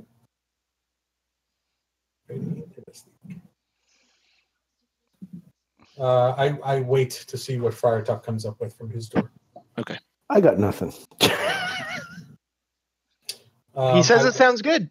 I whisper to the group what I'm finding behind my door. Okay. I will move out of the way and let somebody else who can actually hear anything. I'll try to. It all sounded good. I believe you. You'd think with elven ears. Yeah, we'll try the same procedure on this door. All right. Go ahead and make a perception check. Perception. You can't hear anything. All right, and I will do the minor illusion trick. Okay. With the source. Okay. Go ahead and make a stealth check. All right. Fortunately, you managed to pull off your illusory door, peering inside. You can see there are a number of goblins who look well armed, but looking somewhat cautiously, are sorting through a couple of brushes and saplings, all of it looking relatively sickly. The walls inside this chamber are ruined. There's a door to the north, presumably leading to that locked door you saw earlier. There are hollow towers that protrude from the briars, and looking to the south, it looks like it continues into parts of the natural cavern. Okay, I slowly close the door. Mhm. And what's the general plan, guys? How do you want to play this? Oh, you know what? Never mind. I'm going to just cast sleep on them. Are they? Ooh, I wonder if I can get them all. Hold on. Where's my spells? If it's a 15-foot radius, you can. They're all in the range, but I think it's a 20-foot cube. Yeah. So you can cast it right in the middle and get them. No, it just says range 90 feet. Well, that's how far how far away Yeah, you but can there's cast. got to be a. Hold on. Can you link the spell? Yeah, I'm going to link the spell. Hold on. Okay, well, we'll count that 19. Within 20 feet of a point I choose. Oh, so it's a 40-foot. So if I choose this point, they're all within 20 feet of that. Correct. And you're within 90 feet of that, so you're fine. Yes, so I'm going to cast sleep and try to get them all. Okay, go ahead and click it again. All right, that's fine. I'll click it again. So that 19 was awesome. 19 was weak, actually. 19 was very weak. Yeah. Was it? I just wanted to see what the spell says. Oh, great. Thanks. All right.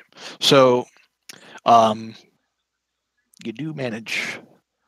Let's see. That's a really poor roll. Oh, 5d8. Oh, okay. That's why it's roll. Oh. 20 on average. You're gonna roll 22. Yeah. Okay. Now let me ask you this: there is a material component to this. Are you using your bardic powers as a focus, or are you using material components? Go to sleep. Go to sleep. Go to sleep, you ugly, creepy goblins. Okay. I hate you all. You'll fall.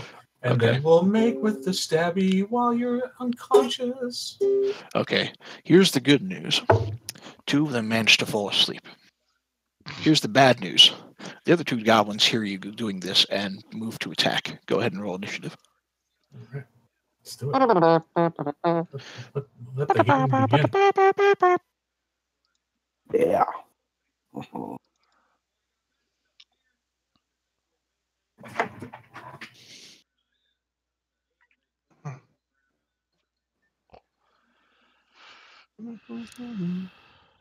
Get 16. Go out of there. 1, 2, 3, 4. All right. All right. Tuck, you're up first. I'm going to walk. No. I'm going to strut towards the closest one, caulk in hand, gently swing it around as I butt fuck him with the sword.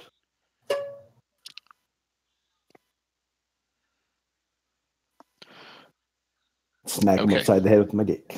Okay. The sword misses and he manages to easily parry it, but it doesn't expect you to swing this wide cock right up, and you basically just upsmack this thing and it falls back unconscious. You cold cock him. Wonderful critical hit. Yeah. Cold cock. All right. Kurt, you're up next. We skipped Kent. Did we? No, we didn't. He's got a 13. Nope. On initiative. 22. Oh. Yeah, no, 22 is Tuck on the initiative roll. I show 22. Will is 13 on the initiative. No, yeah, Kent Harris. Oh, Kent. 22. Yeah. Oh, we did skip you. I'm sorry. Kent, go ahead. Can I see that the one to the far back? You are kind of have to squeeze into the room with these guys blocking your way, but you can squeeze into the room. All right, I'll squeeze into the room here, and I will cast fire. You know what? No, I will cast frostbite on that one.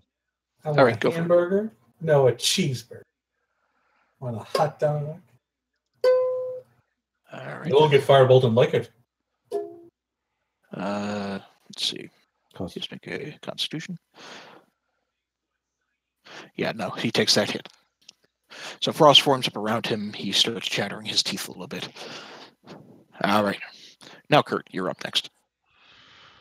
All right, I'm gonna. Similar here. I'll dive roll into the room and back here. You're dive rolling into the room? Sure, I'll do an acrobatic check for you. Go for it. All right, you succeed. Have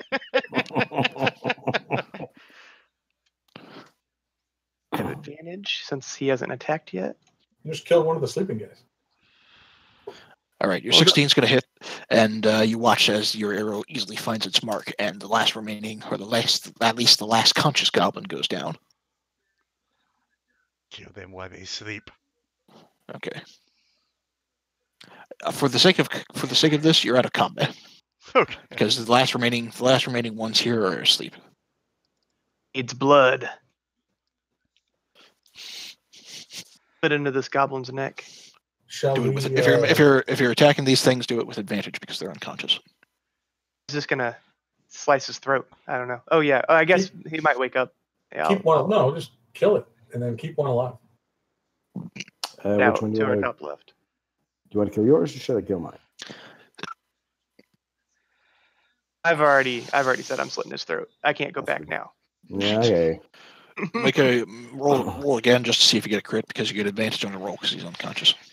I let go of my cock and lower my head. Nope. Okay. The 20 is going to hit. You do hit this thing while it's sleeping, and it seems like it's getting ready to jolt awake, though. Tuck, were you making your attack at the same time? I can attack his as well, yeah.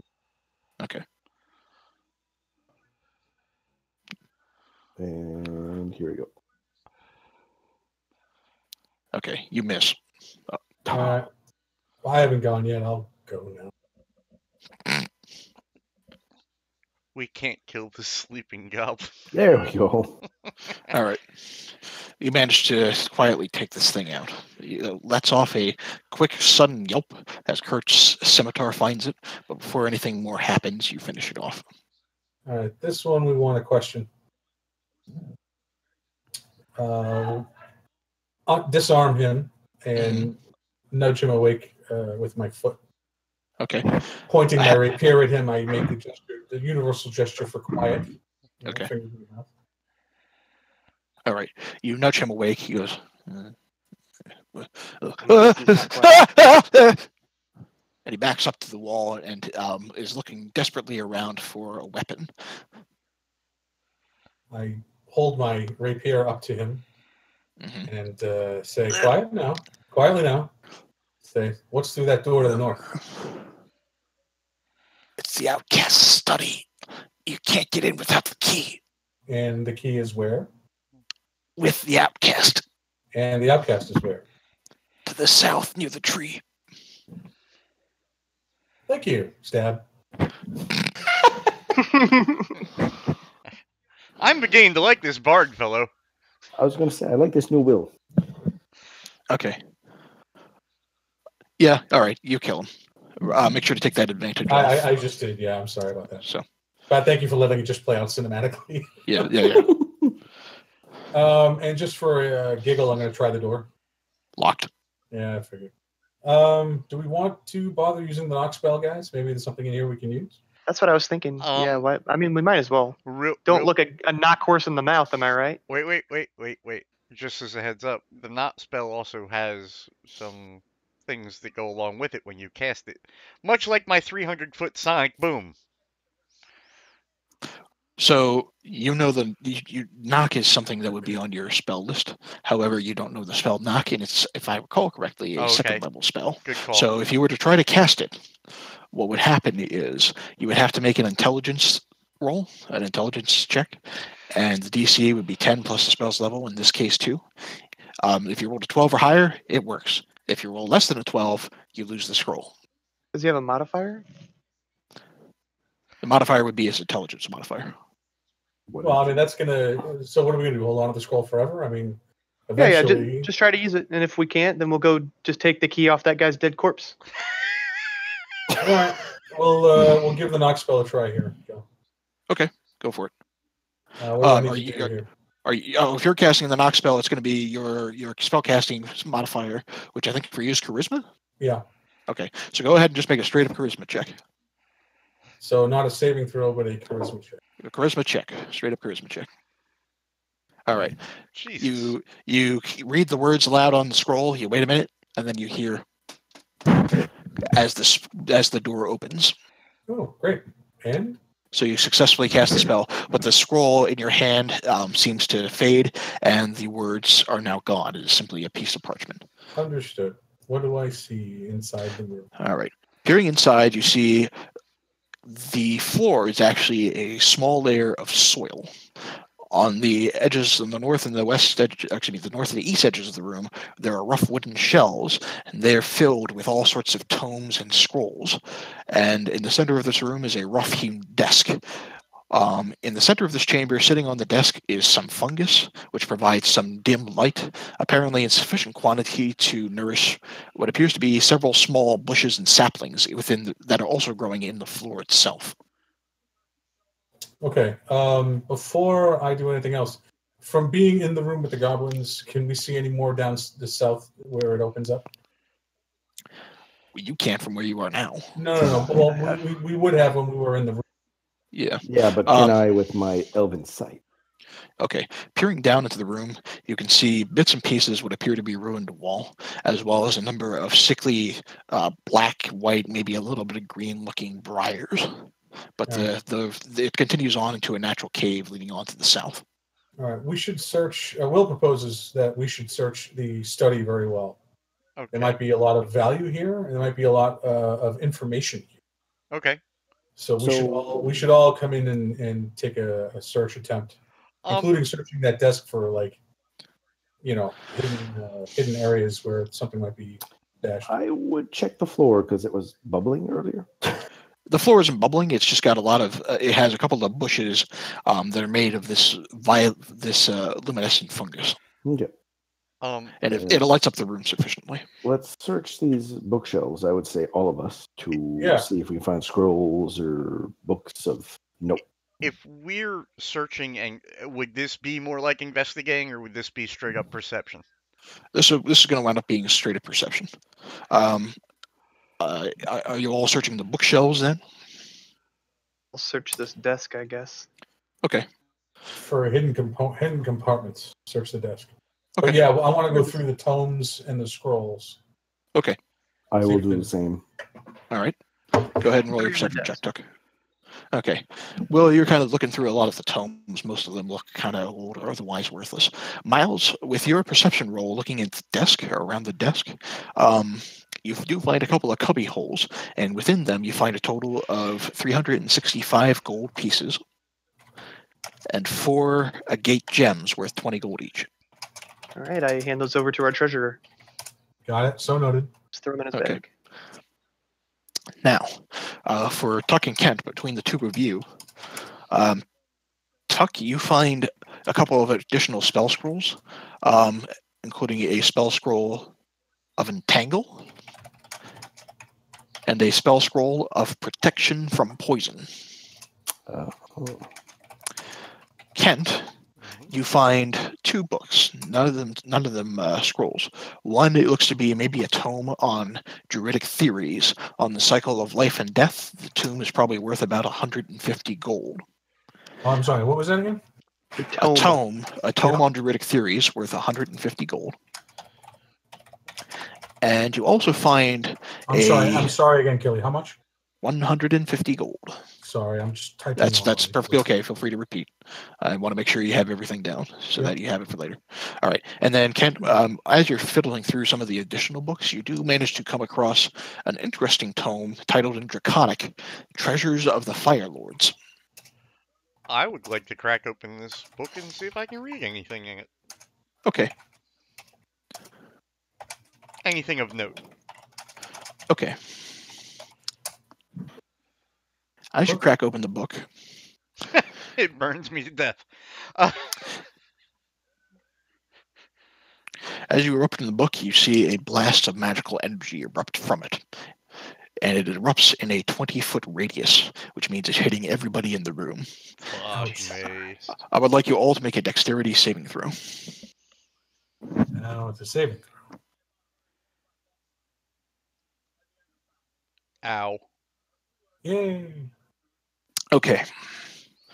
And all right. So the DC to be here is 12. I don't think that works. No. So I see a short rest in your future. It may have killed me. those of you who failed the roll take 26 points of damage. Those of you who succeeded the roll take 13 points of damage. I'm dead. You're not dead, but you're knocked unconscious. So am I. I have 2 hit points left. All right, I see a long rest in your future. Who went down? I did. Looks like everybody but you. Including Erky Timbers? Let me see. What did I roll for him? Erky rolled a 7. Erky failed. Oh yeah, Erky's down. All right, I will immediately cast Cure Wounds on Erky. You know what he's gonna? No, Will is going to cast. I have how many spell slots left? I have 2 spell slots left. Erky gets 1, and I guess the 2 who I'm next to here will each get a Cure Wounds.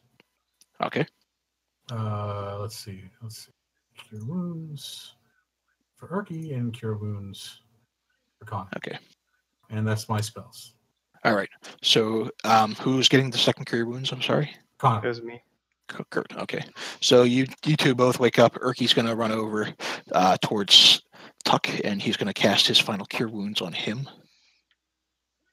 And I will Close the door. Actually, I don't have. No, I'm not going to close the door. I'm going to. I actually don't have any healing skill, but I can stabilize if he's. I can prevent him from having to make death checks. Correct. Yep. I'm going to do that for Kent. Okay. Thank you. You're very welcome. All right. So Kent's stabilized. You're unconscious. The rest of you are kind of low and feeling the effects of this tome. And by the way, Erky picks it up and he says, "The damn thing's blank." That was not a fun joke. I'll just delete that from the list. Yeah, just take it away. Fuck it. The old matted bear cloak that I've been carrying around, I will drape over Kent. Not his head, of course, but I'm just treating him for shock. Suffocate me while I'm dead. Nah, I'm a Boy Scout. I know basic first aid. Oh, shit. Sorry, guys. Okay, you couldn't know. Now the question is... That was a glyph of warding, by the way. Yeah. Oh, wasn't it? The question is, do we long rest, and where do we do it? Because if we should, because both Erky and I, your 2 healers, are without spell slots. Right. Yes. I think that kind of demands a long rest here. We need to pick a place that's safe, and this, I don't know for a long rest if it's a good idea. We can backtrack if you want to the purple fungus room. It's a little harder to defend because there's multiple points of entry, but if you really want to, we can go back to the stairwell. We can go back to the stairwell to the left of the or the room with the bookcases, or the room with the statue. I mean, we can take it back as far as you like, I guess. I don't know. It's up to you guys. Yeah, let's just go back to Purple Mushroom Land. I agree. I think that's a good compromise. Good compromise. Yeah. Okay. Do we have to pull Kent? Yes, you do. He's unconscious. He's unconscious. You can't pull him if you tried. We can't pick him up? You can. Are you picking him up? I will try and pick him up. Okay, you pick him up with relative ease. He's much lighter than you are. You know what's funny? I'm just picturing him dragging me by like the robe up the hallway, like hitting a doorway here, hitting a little corner there. Okay. You retreat back into this violet luminescent room. Are you taking a long rest then? Yes. All right. Who is taking the first watch, and where are you taking will take the first watch. Okay. The only one who's not almost dead. Wait a minute. Who has the most health right now? Probably not Will. Will only has 2 I hit mean, points. I don't know what a health point is, but if I had to rate my health on a scale of 1 to 18, I would say I'm at a 7.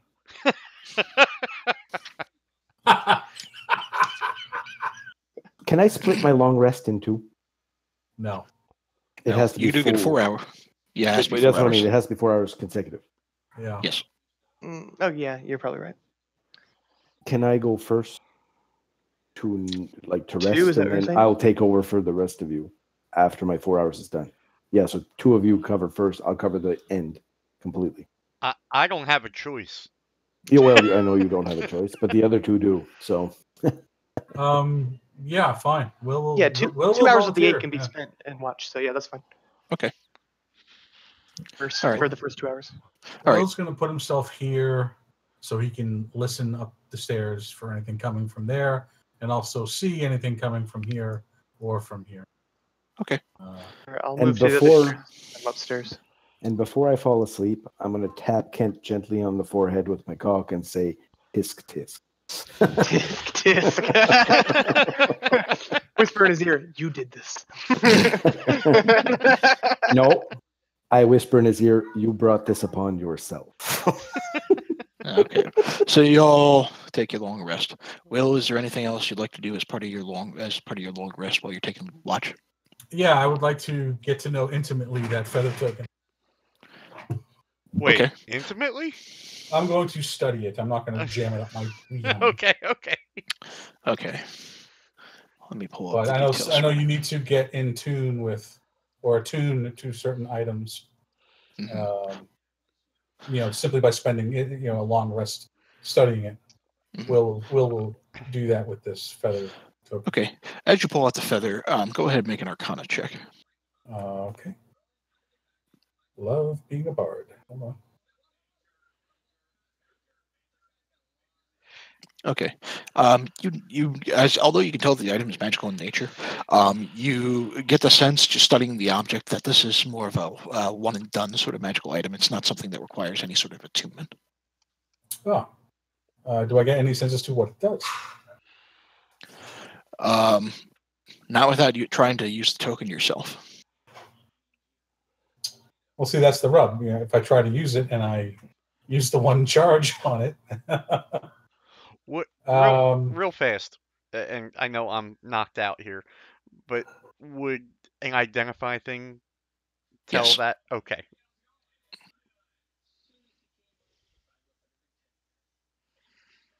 Do you have a spell slot to use on that before you rest? I can't. You can cast it as a ritual. Yeah, but I can't do anything right now. He's unconscious. I'm totally unconscious. Okay. Well, then we'll wait until you awaken, and you can cast it as a ritual when you have watch. Okay. We'll say your 2 hours pass, and fortunately, it seems like the whole of the citadel remains pretty quiet. Okay, cool. So Kurt's doing watch now? Kurt and Kent. Kent's going to do the identify bit with the feather token. Have I regained any hit points at this point? You don't regain hit points until the actual end of the long rest. So. All right. Well. Yeah, I'm totally out.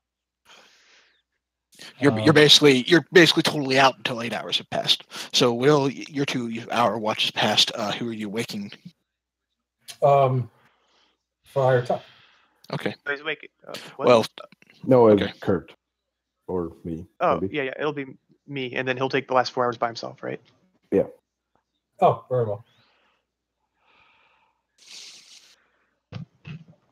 Okay. I'm awake. You're awake. What are you doing as part of your 2 hour watch, if anything? Yep. Just watching out for bad people. Okay. Being me. Being me, kid. Being me. All right. Playing. Okay. The whole of your 2 hours goes by. You don't hear anything or notice anything particularly ordinary. Again, the citadel seems awfully quiet, and your 2 hours passes without any particular notice or anything of particular notice occurring. Go wake the Tuck. All right. So I'm fully rested at this point, right? You're fully rested at this point, so you get all your hit points and your key points and your hit dice back. 15 and my 2 hit dice. That Arcana should have been a 19, just by the way. Okay. It wouldn't have changed anything. I'm just saying, my Jack of all trades doesn't automatically add into anything. I believe I flipped something on that should add it in. No, because see on my roll, it says Arcana 0. That means it didn't add anything. If you open up your character sheet, yeah, and you go to the far top right in the on the gear icon, and then scroll all the way down, it has Jack of all trades check marked. It automatically adds 1. It won't show it on the modifiers, but it'll automatically add 1 to everything. Oh, cool.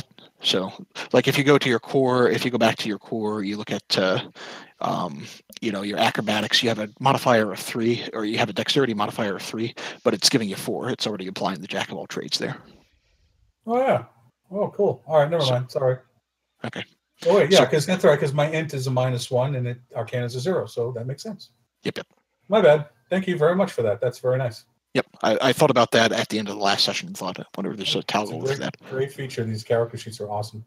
Yeah. All right, Tuck, you're fully rested. You're keeping watch. Are you doing anything else in particular? I am going to kneel down in this corner and listen attentively while the others finish their rest. I'm going to grab a glass of water. I'll be right back. Okay.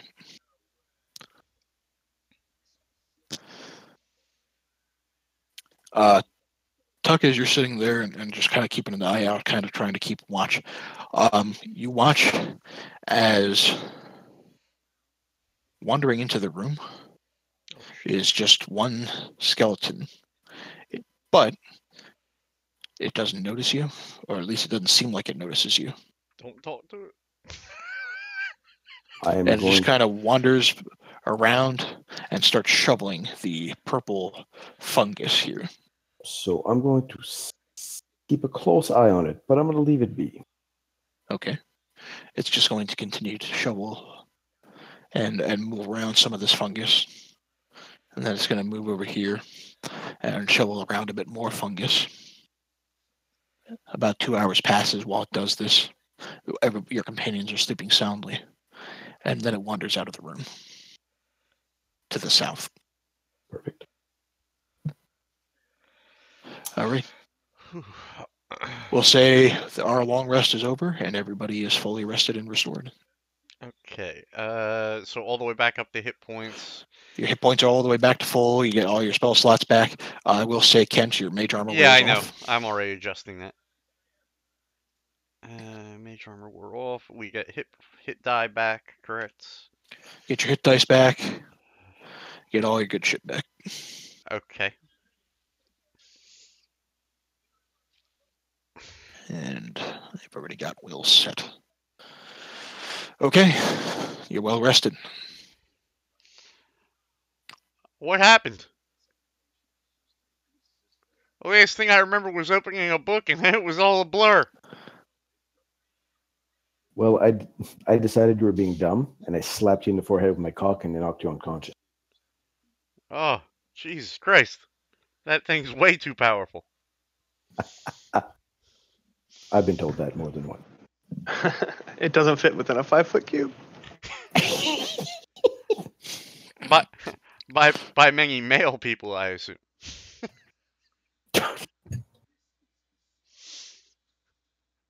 On that note, I'm gonna go get a beer. Trouble? To him, he opened the book and it exploded, and then we all blamed him. Oh, and I told them about the skeleton that came in, but Jen just left quietly. And again, I'll be back with a new beer. Wow. Did you click something to reset my character sheet after the long rest? Yeah, I already reset your stuff. Oh, thanks. All right, I'm good to go. While we're waiting for our drunken monk, would you like to request anything? To Will. I'm not sure what you mean. Well, let me put it to you this way, out of character. I have no idea that you want me to identify a feather. Oh.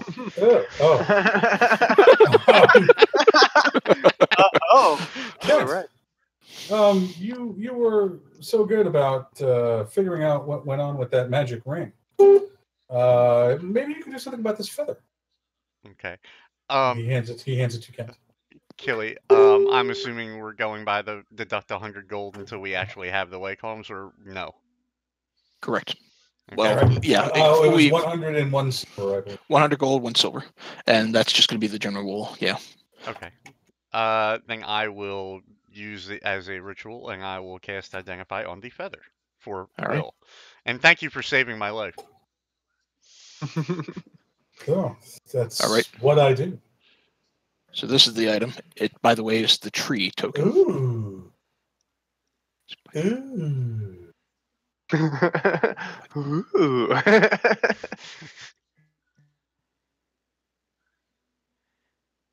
Oh, that can be so much fun in the right situation. Oh, that's cool as shit. Yeah. And it can only be... climbing walls, creating cover, sticking it under someone's chair at a wedding. Oh, that's brilliant.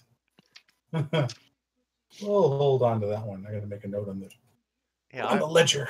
I would do that. So that should be in your where you'd find your character sheet. You'll just see magical items there. And you can just click that anytime to see it. Really? That's a weird ass looking feather. Healing spell scroll. Yeah, but all right. So we've got more than what you see there, though. And that would be you a can click the close feather token, right? Here's my current list of magical or potentially magical things. Oh, sure. The Ustrael's gold and diamond ring, irradiated magic is a possible casting focus. Mm-hmm. We're going to hold on to that one. We have 2 scrolls that we've used: Scroll of Knock, Scroll of Mage Armor. We also have Scroll of Spider Climb, Scroll of Scorching Ray, Scroll of Melf's Acid Arrow, Scroll of Entangle, Scroll of Protection from Poison. We have 2 potions of healing, a clear red potion that we do not know what, a Qual's Feather token, and a cursed gold and ruby ring of red skin. That is the full list of magic items that I have. Yep. Now we have other items that we have accumulated, which may be magic, maybe not magic. The Tome of Druidic Theories, the Old Matted Bear Cloak, Longsword, Greatsword, 6 Javelins, 2 Spears, Morningstar and Shield, etc., etc. I will add from the items that you have identified as magical, the one, I believe, Kent, you have 1 more charge of a potion of fire breath, and the other stuff that you have written down, as far as you know, there's no magical properties, but you're not sure yet. Actually, I have a potion of fire breath as well. You have a potion. Okay. Yeah, you have a potion of fire breath as well. Yeah, I used mine in the attack with the. Oh, you did not. Yeah. I'm sorry. That's right. So, Kurt, you have yours. How many uses on that other potion? You chug it, and you get three charges once you chug it. All right, so we have one with 1 use, one with 3 uses. You have one with 3 uses. Right, Kurt has 1 with 3 uses. It goes away after a certain period of time, so we only have Kent's 1. used his. I'm sorry. Yeah. I'd forgotten. So Kent has used his up. Kurt has 1. Yeah. I see. So we have 1 potion of fire breath with 3 uses. Yes. Yes. So noted. Man, this list is pretty long too. It's on my spreadsheet. I'm down to line 56, and that's just the ordinary items. Just as a heads up, I did, before we go any further, just what I call it, I did make note on my thing that I am currently holding the Spider Climb, Scorching Ray, and Melf's Acid Arrow scroll. Yep. Sweet. Okay. All right, guys, let's press on. We're full health and ready to fuck bitches. Let's fuck some bitches. Just in case anyone's interested, and I'm doing the formula now. We have between gold, silver, copper, and gems. Hold on, this is that. About 50. We have 1,546 gold worth of pure treasure. That's what I call coin and gems. Okay. Nice. And at 386.5 gold each. And that includes gems, but it doesn't include things like the gold ring of 10 gold pieces, the dome. jade figure. We have 5 jade figurines. We have other things such as the crystal goblet, the silverware, and so on. So if it makes it any easier, as I list off items with a specific gold value, if you just want to write down the gold value and track it as just a raw gold value, if that makes it easier. Of course, that would make it easier, but that's not nearly as fun. No. I'd much rather have the. We're gonna have an estate sale. We're gonna haggle. We're gonna haggle out of these vendors to get more than what it's worth. Yeah. All right. I will distract them with the size of my cock while we'll figure something out. I think having to find a buyer is just for me. It's part of the fun. If no one else thinks it's fun, then by all means, we'll. No, it's good, man. Sure. You are the person in charge of all that, so go have your heart's content. Finding a buyer. Can you tell I use spreadsheets a lot for work? This is fun. I started a spreadsheet, and as soon as you said that you were writing it down, I just deleted it. I'm like, oh, that gets me out of some work. Are you just using a normal Excel sheet or using like Google Sheets? You know what? I just started jotting notes on an Excel sheet, and then this column's going to be my item list, the things we pick up. Oh, okay. Well, geez, we're starting to accumulate coins. Let's have a column for each type of coin, and then a number next to that with the total for that type of coin, and a number next to that, which is the total divided by 4 to show the share. Okay. Right. That's all I'm starting to. But I'm actually going to spend some time making this look nice. Right. Yeah. Like I was just the reason I mentioned is depending if you have OneDrive or whatever, you can share the sheet. Read only to the rest of us so we can see it. You know what? I would want to clean it up because right now it makes sense to me, but it probably wouldn't make sense to you. Right. I hear you. No, I'm just mentioning it. No big deal. Okay. As you absentmindedly walk down the hallway, talking loudly about your gold, you walk into the room and suddenly notice the goblin bodies that you just slew are all gone. Cool. Awesome. I will search around for tracks where they dragged off into this southern area. Make a survival check. Ooh, I'm really good at tracking things, guys. Eye of the tiger. Apparently, says Will. Oh my god, he's good at everything. Small plant-like imprints into the soil. Recent. You want to light some of those arrows on fire, Connor, and shoot it at those little bushels? Absolutely, I want to shoot those little bushels. Or better yet, just get the Kent. Could you please set those ablaze for us? I will do that if that's what you want me to do. Fire! Kelly, I would like to cast Firebolt on the closest shrubbery here. Okay. Go ahead and make an attack roll. Yep. If you miss a bush, it's going to be hilarious. Well, it's not whether I miss it. It's whether... Yeah, well, maybe it is. Hold on. I can't hit a stationary object the size of a small animal. Okay, the good news is that you hit it. The bad news is it looks less like you're lighting this thing on fire and more like you're trying to light a candle. So you catch maybe one of the branches on fire and it's got a small, tiny little burn going on it. It's like when I'm trying to light a cigarette and it's just barely holding on with the match. Yeah, there you go. Oh, keep having at it until we get all these bushels burnt up. All right, I have advantage on this. Can I try to track them using a survival check? You don't need to make a check. It heads to the south. The tracks head to the south. You can see them. Will's pointed them out. All right. How many there are? You count 4. All right, guys. If I remember from last time, we one-shot that other plant. So there's only 4. Let's just do it. Let's go. All right, very good. Let's do the whole let Will sneak ahead. Does that sound like a plan? That sounds like an awesome plan. All right, so I guess I need a stealth roll there, Chief. Yeah, go ahead. All right, I'm moving up, say to here. All right. Peering down, the briars all continue on down towards the south, and it seems like it curves a little bit more towards the west. And there are more bits and pieces of ruin beyond. Can you still see the tracks from there, or they continue on towards the south? Okay. I will go to here. Okay. And from there to here. Okay. As you make your way over to there, you all. What are the rest of you doing? I would gather moving through the room Him? slowly behind him. I'm following his track. Okay. All right.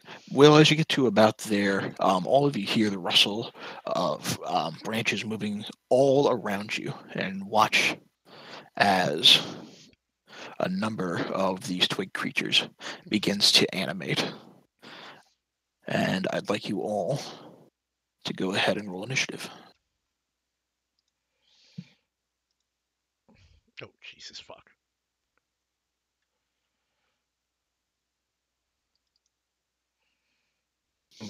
Good job. Whoops.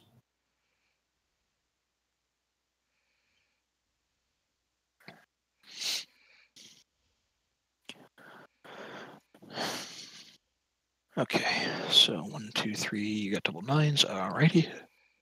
Descending. Everything is good to go. All right. Tuck, you're up first. You see a lot of these things suddenly moving. Let me measure.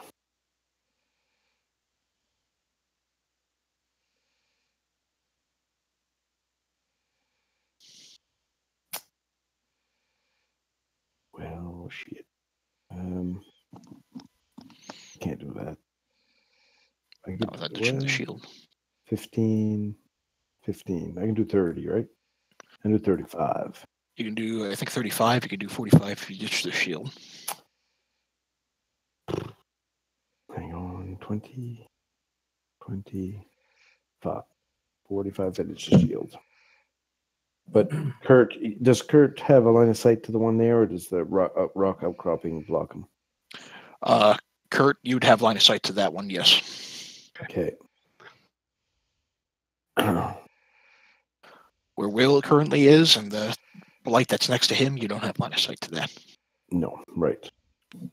I'm going to 15, 20, that's 35. I'm going to head down towards Will because there's 3 down there. And I'm going to attack the one right here. All right, go for it.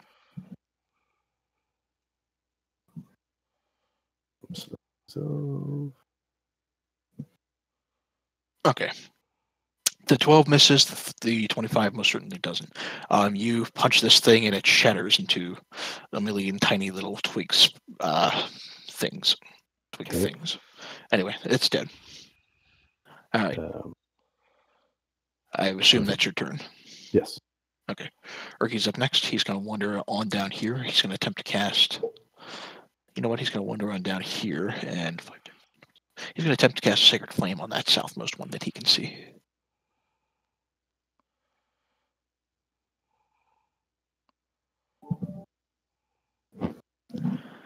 And we'll actually hit. So the blight erupts into radiant flame, and you watch as it kind of splinters and dies as well. All right. Will, you're up next. Will is going to switch to the lute and rapier. Mm-hmm. And he's going to... wrong thing. He's going to move here. And we fought these things before, and Will's rapier was... bludgeoning and magic seem to work very well. So Will is going to move next to Erky and cover him basically defensively. If say this one tries to attack him, I will engage it so that it's attacking me instead. Because he can affect them much better than I can, so I want to protect him. Okay.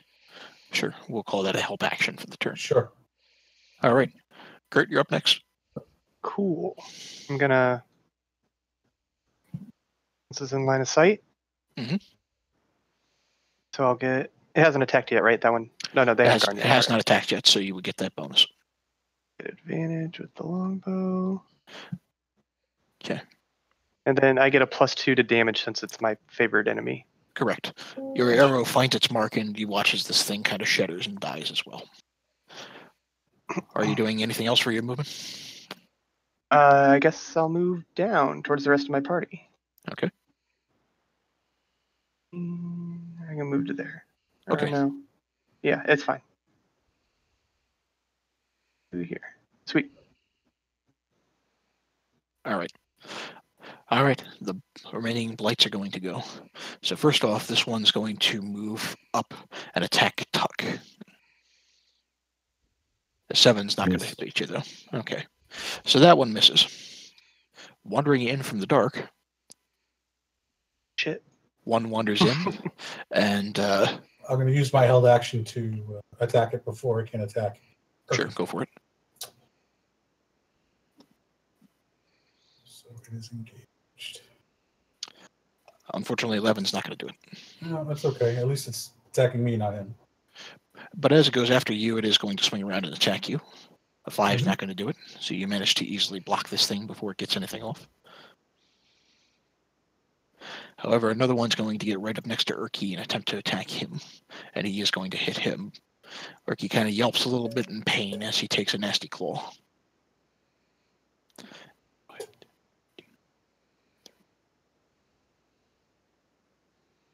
Three. Jesus.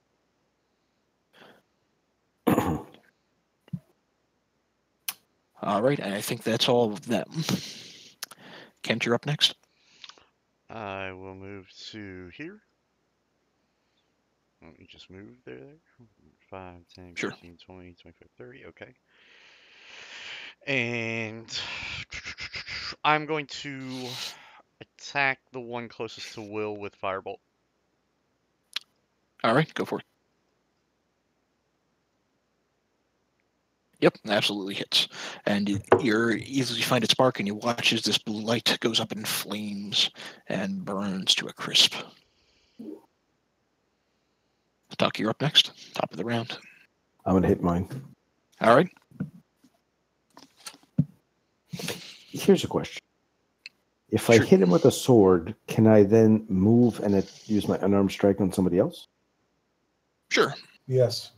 Deal. I'm going to hit this guy with the longsword. Yep, that'll absolutely hit. You wallop this thing, and it shatters and dies. And then I'm going to move there and attack this guy to my left. All right. With my unarmed strike, because shit. Yep. Nope, that actually hits. Oh, sweet. And it does enough damage that, this thing shatters and dies as well. Yeah, just to clear that up, in the 5th edition of D&D, because the monk gets so many attacks, that it's almost it's like classic monk, where because you can break up your movement between attacks, monks will dance around a battlefield and attack 3 or even more opponents in any given round. Move a little hit, move a little hit, move a little hit. Yeah, because I have a lot of that's classic 5th edition monk. Okay. I will add, Tuck, that as you move through this briar, I need you to make a Constitution saving throw. Ooh. Sure. There it is. Oh. Okay. You're slowed a little bit, but you do manage to get to the blight, but in the process you are poked and prodded by this sharp, prickly thing. And especially where the sun don't shine, you take 2 points of piercing damage. Yeah. Okay. I'm resilient. Urki's up next. He's going to attack this one, I think, with a Sacred Flame.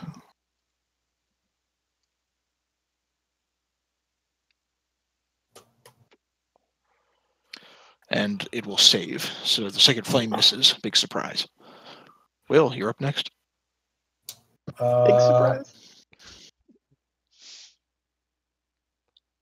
Will move. Can I move there, even though the dead one is there? Yes, you can step over it. I will do that and attack the one adjacent. Okay. Yeah, that'll hit. Your rapier finds its mark and swishes and slashes, and this other blight is chopped to pieces and goes down. Yay. Okay. Kurt, you're next. I'm gonna move to here and attack this one really far away there. Sure. Seems like a not sure, but sure. No, you got it. Okay, yeah, your arrow finds its mark. You're pretty well honed with it at this point, having had plenty of practice, and you watch as that goes down. Sweet. All right. 2 remaining. One's going to move forward and attempt to attack you, Kurt. The other one's going to move up and attempt to attack Tuck. Kurt, the one against you is a 14 versus your AC. 16. You got a 16. All right. Tuck is a 10, and I know that's not going to hit. So these things kind of feebly try to go after you and protect this grove, but miss. Kent, you're up next. I'd like to move to here and cast Firebolt on the closest one. Sure.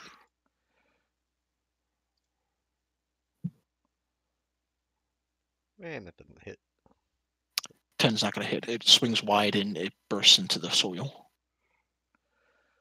That's it for me. All right, Tuck, you're up next. Back to the top of the round. I'm going to hit the one right next to me. All right. With the sword.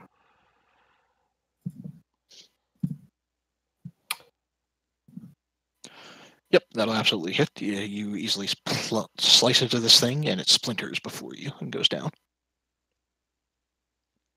Now I'm going to move around this fucking tree here to my right. All right. By going all the way down here and across, and I'm going to hit the one above me with an arm strike. Sure.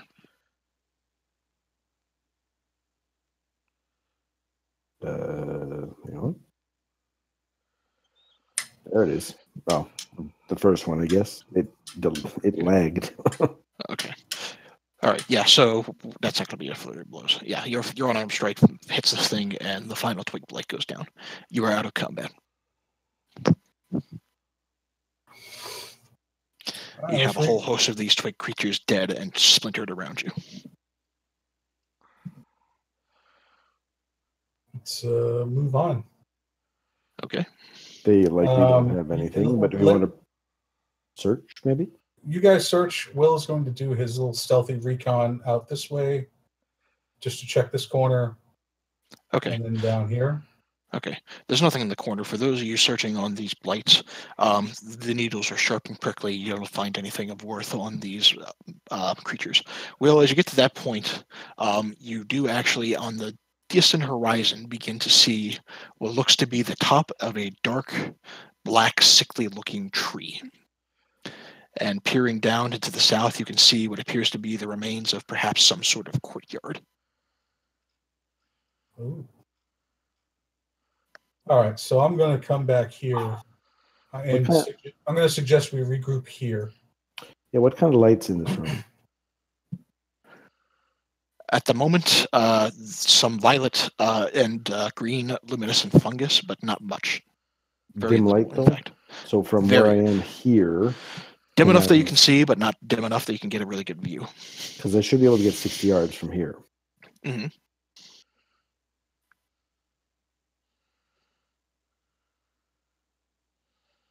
Sure. Yeah. So. Yeah, same with me. Oh yeah, you have health. You can peer to that direction and see a bit more of this courtyard. From your position, otherwise, most of the rest of this is kind of blocked by the walls. Deal. All right. You want me to scout? Yeah. I would say go towards the left there. I'm actually going to scout down this way first. How tall are those walls over there? If I can't see over them, I'm assuming they're taller than I am. Yeah, they're about maybe 7 feet tall. Okay, so I'm going to scout to the left behind these walls. Okay. See if I can see more on this side. As they move down, what are the rest of you doing? I'll move down slowly. Okay. Let's not separate too much, but yeah, that's a good idea. Okay. Yeah, stay behind the walls. Okay. So, let's see here. Now, Tuck, peering quickly around the wall, you do see a number of twig creatures surrounding this tree, as well as 2 humanoid figures. One is a woman with shock red hair, dressed in what appears to be a wizard's robe. The other is a man who looks to be in plate armor. And the third, between the both of them, is dressed in what looks to be maybe a human, in maybe druidic robes. The scene kind of looks like this. Except you can't see the faces of the man or the woman. You do see the face of the druid kind of peering out, and he says, out and in a fairly large voice, "Don't bother to hide. You're about as loud as an ogre in a hospital. Show yourselves."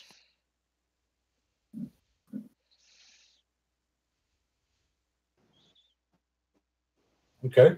Will walk into the opening here and bow in greeting. Saying greetings. Do you have a license? Do you have a license to garden in this area? A license? And he says it like he's joking. All right. This druidic figure looks back at you and kind of grunts, and in sort of a mocking defiance, as if, "Who the hell do you think you are?" Some of the twig blights you notice begin to move a little bit to the forward and circle back around. And Bellic looks, and the outcast looks back at you and says, "I am Bellic. You stand before the Gothias tree. Beautiful, isn't it?" And he looks back at it almost longingly. And as you peer at this tree, by the way, and I'm sorry, I gave you the wrong feet. The walls themselves around here are actually about 20 feet high, which is about less than half of the cavern ceiling, but they're really damn high. Yeah. You can see, getting a better view of this area, there are several varieties of plants growing around the perimeter here, not just these briars, although most of them look fairly, a lot like the briars. In the center on this tree, by the way, hanging just about at arm's length, is a bright red apple. The tree itself is blackened, and there are twisted limbs reaching upward, like a skeletal hand clawing out to the earth. Any signs of the other adventuring party? Right here, and right here. The man and the woman look familiar, but their backs are to you. You cannot see their faces.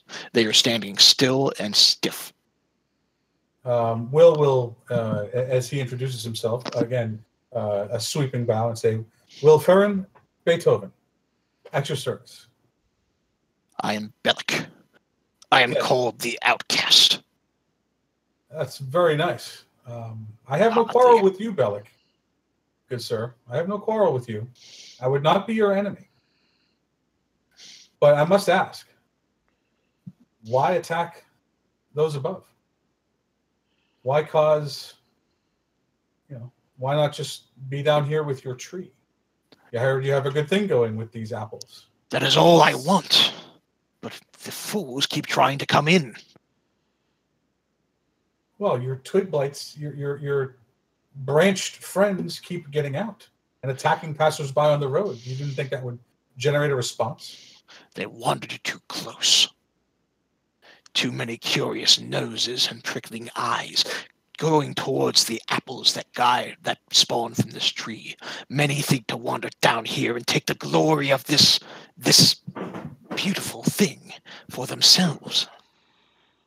And Will kind of plucks a chord or two and says, "Many a song, many a ballad carries the tale of those who would overreach for power that is not theirs, for claims they have no right to make." Do you even know what this tree is? Will looks at it and just, an apple tree?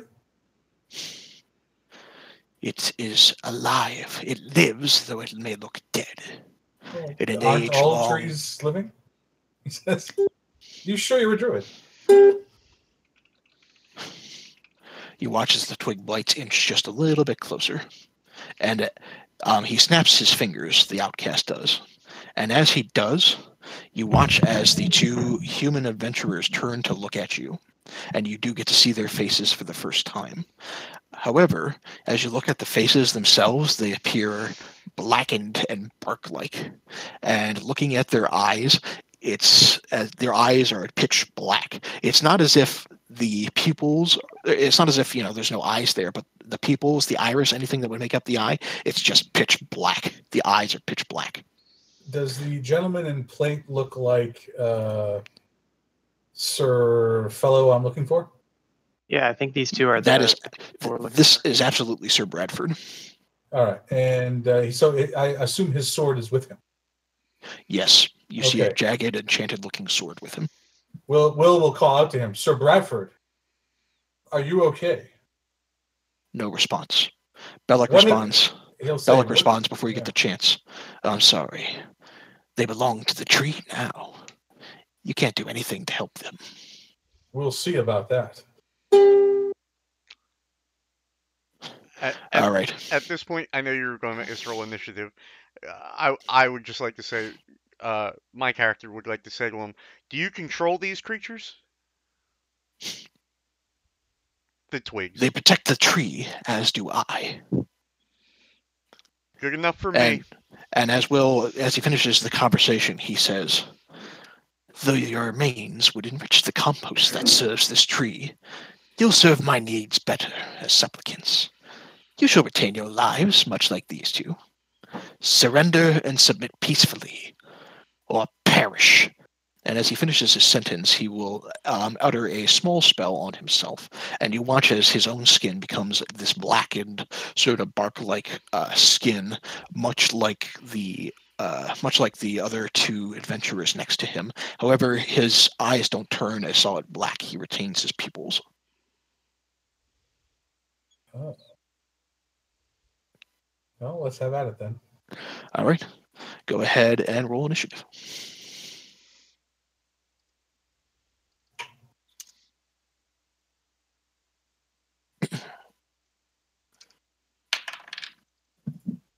All right. Now give me a minute because I have a lot of initiative to roll. Did I hear a dice rolling? Maybe. Okay.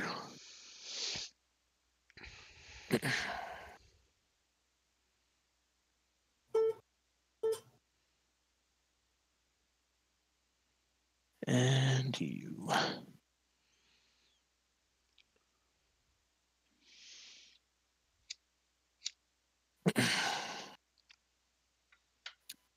And you.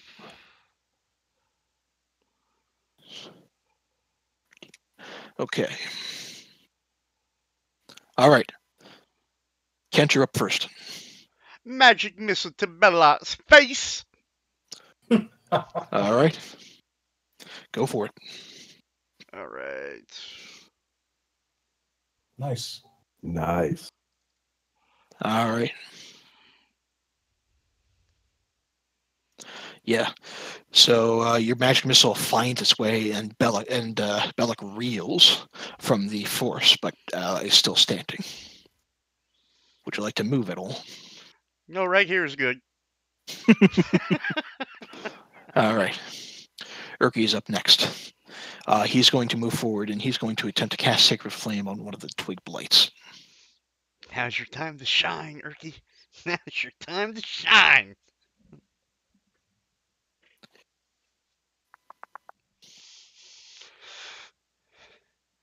Unfortunately, the twig blight succeeds on the saving throw. Now's not your time to shine, Urki. Urki's going to back up just a little bit. All right. It is the lady's turn. Sharwin.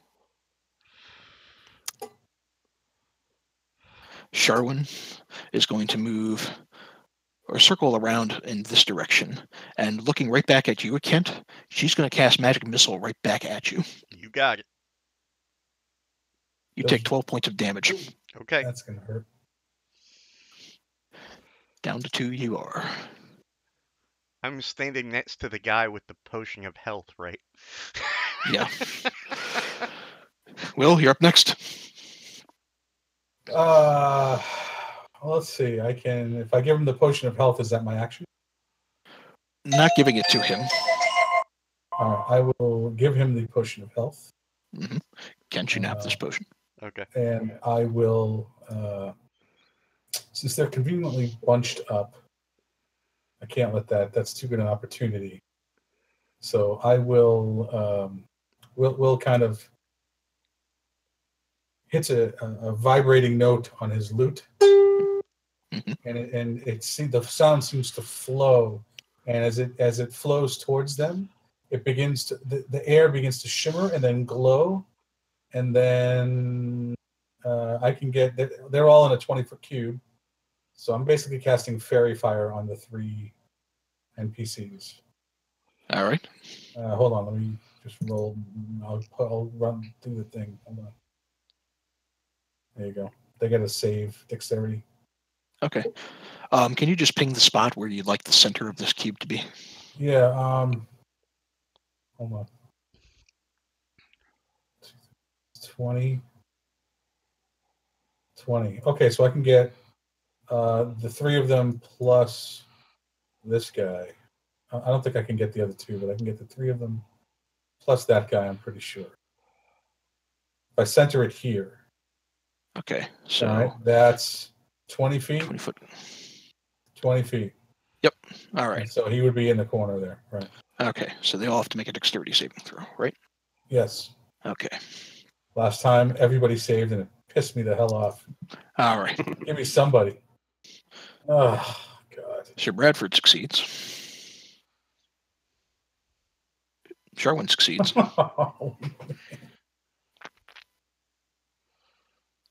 Bellick succeeds. Oh, my lord. That's just wrong. The twig blade does not, and he is erupted, or he is lit in... What colored light would you like that to be?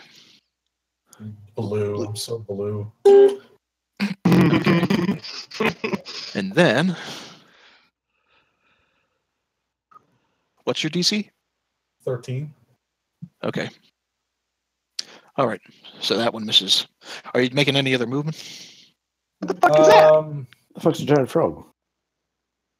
What the fuck is that? Where'd that come from? Yeah, actually, I'll take cover. See this little spot here? Uh-huh. I'm going to take cover like right behind that. Sure. Where the opening is, so I can see out. Sure. We'll say you have half cover there from Yeah, ranged just attacks. some sort of cover, yeah. Okay. So speaking of giant frogs, all of you, as the light kind of lights up the tree or the area around the tree, you all look up and you do see what appears to be a large frog resting in one of the branches.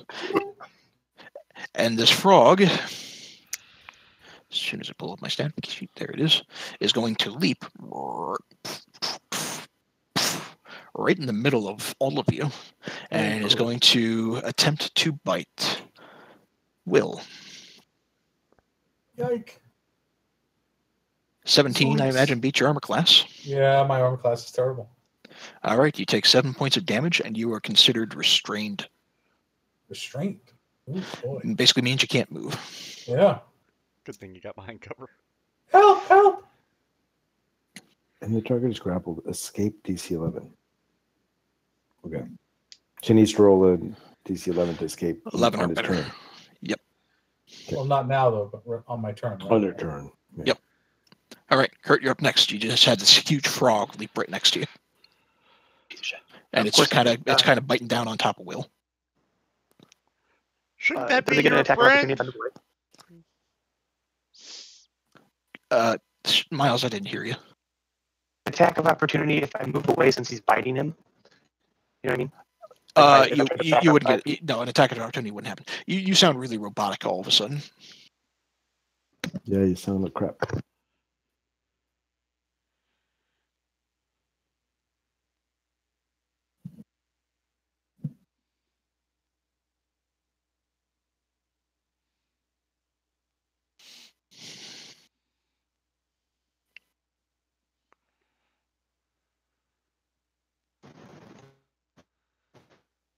At the moment, I can't hear you. Yep, there you are. Better or worse? No change really. Okay.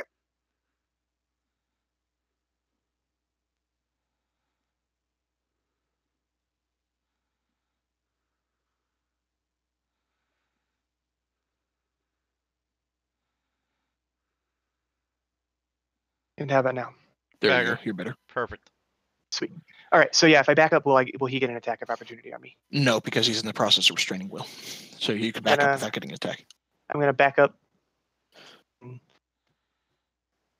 Okay. Yeah, that'd be fine. I'll back up 5 feet, and then I'll put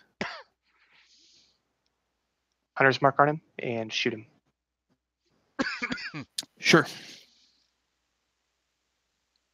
All right, that 22 is absolutely going to hit. And go ahead and roll your extra 1d6. Okay. For a total of 10 points of damage, your arrow finds its mark hard. Excuse me, onto this thing. You watch as the frog kind of reels, but it's still holding tight onto Will. But it looks pretty battered all of a sudden. All right. All right, the blades are going to go up next. They're going to charge forward. 20, 25. One right here. One right here. And one right next to Kent. All right. One's going to attack Erky, one's going to attack Tuck, and one's going to attack Kent. The one against Erky is absolutely going to hit him. You hear Erky yelp out in pretty bad pain as it hits hard. The one against Tuck, 10's not going to beat your armor class. And the one against Kent is actually going to be at disadvantage. Wait, what does the fairy fire do? I can't remember. It gives us advantage on them. Okay, so yeah, the 21, I'm sorry, I double-clicked it twice thinking it was disadvantage. The first attack's going to be a hit. So, yeah, it does 3 points of damage to you, and you watch as your wizard goes down. Sorry, guys. Tuck, you're up next. Only had 3. I'm going to swing left. Ken got walled with the magic missile earlier. See that, sorry. So I'm going to swing left 5 yards. I will attack the one under Erky. Okay. First. If I can find my character page here. Hang on. Okay. Yeah, that 15 is going to hit. You watch as the first, to the one right next to Erky, just gets shattered into a bunch of tiny pieces. I will attack mine that's under me, and 8's not going to miss. Nope. That one manages to duck out of the way as your fist tries to connect. And fuck it. All right. Are you doing flurry of blows then? Yes. Okay. That flurry of blows is going to hit, and you watch as the last one goes down. I am then going to vault behind this wall. Make an acrobatics check.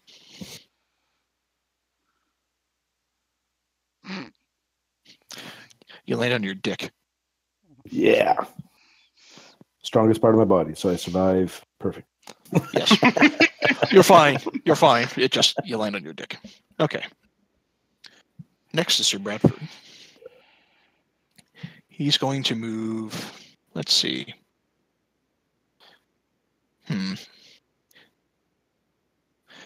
He's going to move right up next to Erky. I'm just going to remove this twig blade out of the way. And he's going to attempt to slash at him using his enchanted sword. No, Erky. And that 12 is going to hit. Oh, wow. Erky is looking pretty battered and pretty badly injured. All right. Bellic will go next. You watch as Bellic suddenly leaves a very, very quick spell. He's going to cast Cure Wounds upon himself.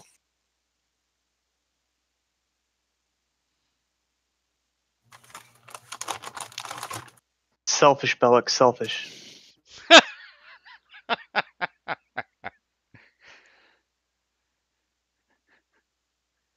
Okay.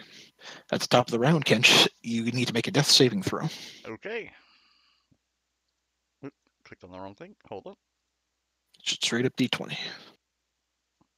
There's a death save. Yep, that's a failure. So you count as one failure. Yep. That's your turn. Erky's going to cast Cure Wounds on himself.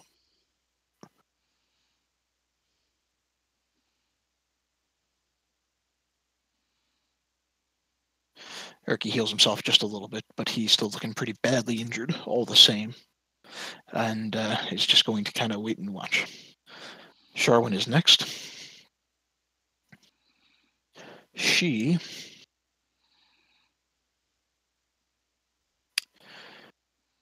aiming at Urki, she's going to attempt to cast a ray of frost against him and hit. Urki looks like he's on the verge of death and slowed down. Yeah, Will, because I know Urki's their biggest weakness. Will, you're up next. You are grappled, or you're restrained rather, by this gigantic frog. Well, I get a strength check to ungrapple, correct? I believe so. Yes. Is that my action? Let's see. It would be an action to escape. Alternatively, you could just attack it. Can Will look over and see Sir Bradford make that attack on? Can he turn his head and does he see that? Just, yes. All right. He's going to, under his breath, whisper, "My dog has fleas," and cast this spell. Dissonant Whispers. All right. 3d6, and you must immediately use your reaction if available. Move as far as its speed allows away from you. Okay. Wisdom saving throw. No, Oh, my God. 9's not going to do it. Yes. So you watch as Bradford grasps his ears and reels in pain, and he's going to use his reaction to move as far away from you as possible. If I'm reading the spell correctly, his movement speed. Go ahead. That gives Urki an attack of opportunity, does it not? Yes, it does. I think so. He's going to use this attack of opportunity with the Morning Star. Come on, Urki. Ah! And 11's not going to beat that. So Sir Bradford runs 25, 30. All right. And damage, though, am I right? Nice. Roll. All right. Now it's the frog's turn. While you're bitten, it's going to attempt to swallow you. Does a 16 beat your armor class? Oh, yeah. All right. You take 7 points of damage, going down to 1. But you are now swallowed in this gigantic frog. Only if he's smaller. Oh, you know what? You're right. I'm sorry. You're not swallowed. You're not. You're because you're medium sized. I'm sorry. Shit. Uses a frog as their familiar. Yeah. So you're still okay. You're still restrained. You still take the bite damage though. He can only bite the same person again, or I'm assuming he can because it says he cannot bite another target, but he can bite the same one. Oh shit! You know what? You're right. Okay. That's exactly what he did, though, isn't it? Yeah, it's not allowed to bite you again. I misread the abilities, so you're correcting me on this. All right. Sorry. Yeah. So, so it's going to let you go. You're no longer restrained. Oh. It's going to turn around, and it's going to move over towards Kurt. And Will, go ahead and make an attack of opportunity. Oh, come on, baby. Daddy needs a new pair of frog shoes. 16 absolutely hits. You poke at this thing, it looks weak, but it's still standing, and it's going to make a bite attack against Kurt instead. 12 doesn't beat your armor class, so Kurt, you're okay. Sweet. Kurt, you're up next. I think I'm going to hit this thing with my scimitars. Okay, the 12 will miss, the 17 won't. Okay, and then so I did 2 damage. Yep. Oh, man. Right. This thing's on the verge, but it's still standing. All right. This blight is going to swing around and attempt to attack Will.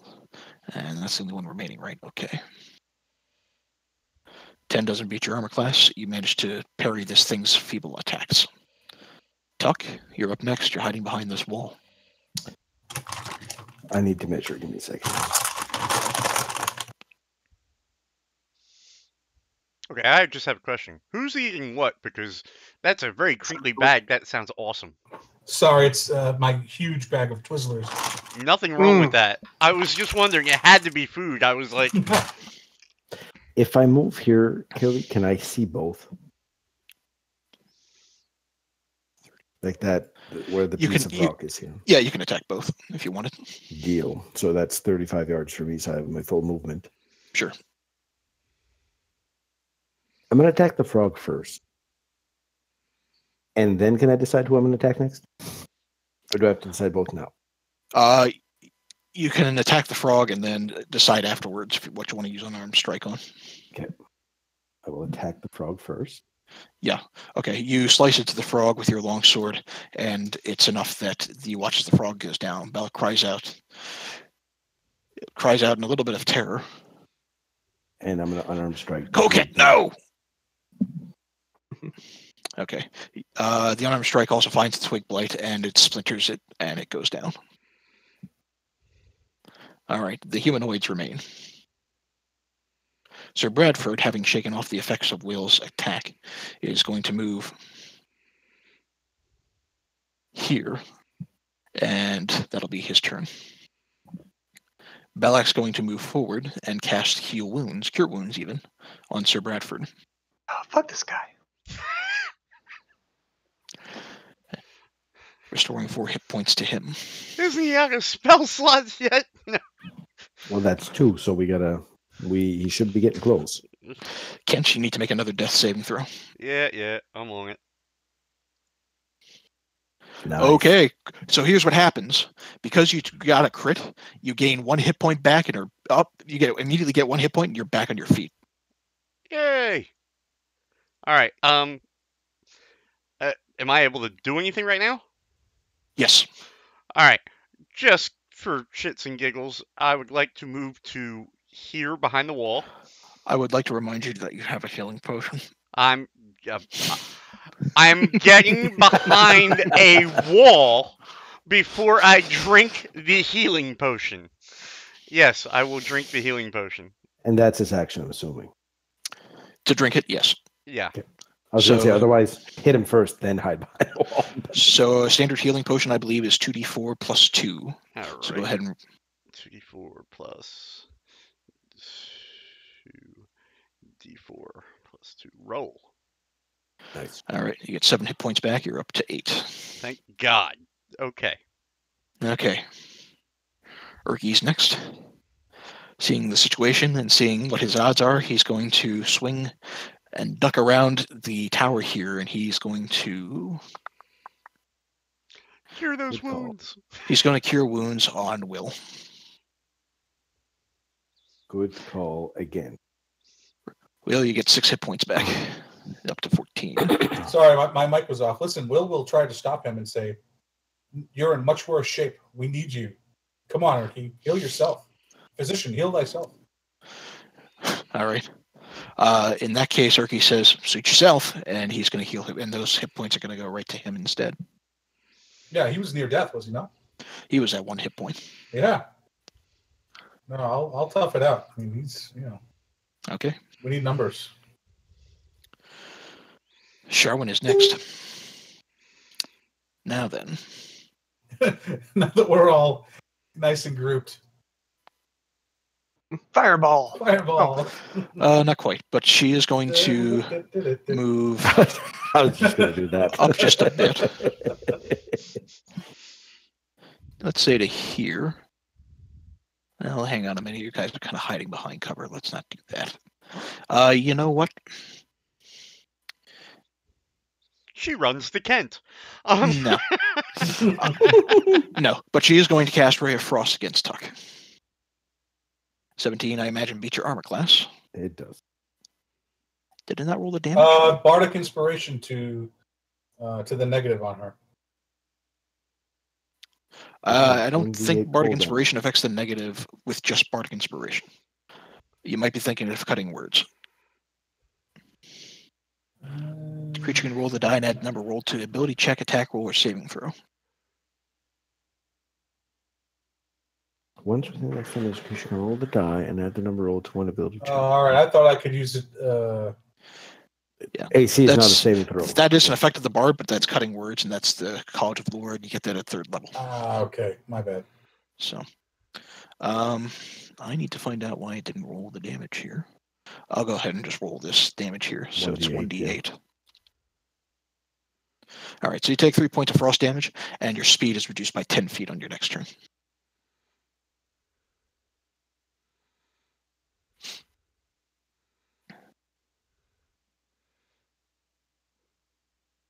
Go, Will. Or did she make her? Oh yeah, she made her move. Okay. Yeah, she made her move. All right, Will, you're up next. So the frog is dead, right?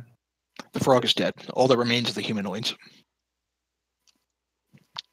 Let's see. Will is going to, let's see.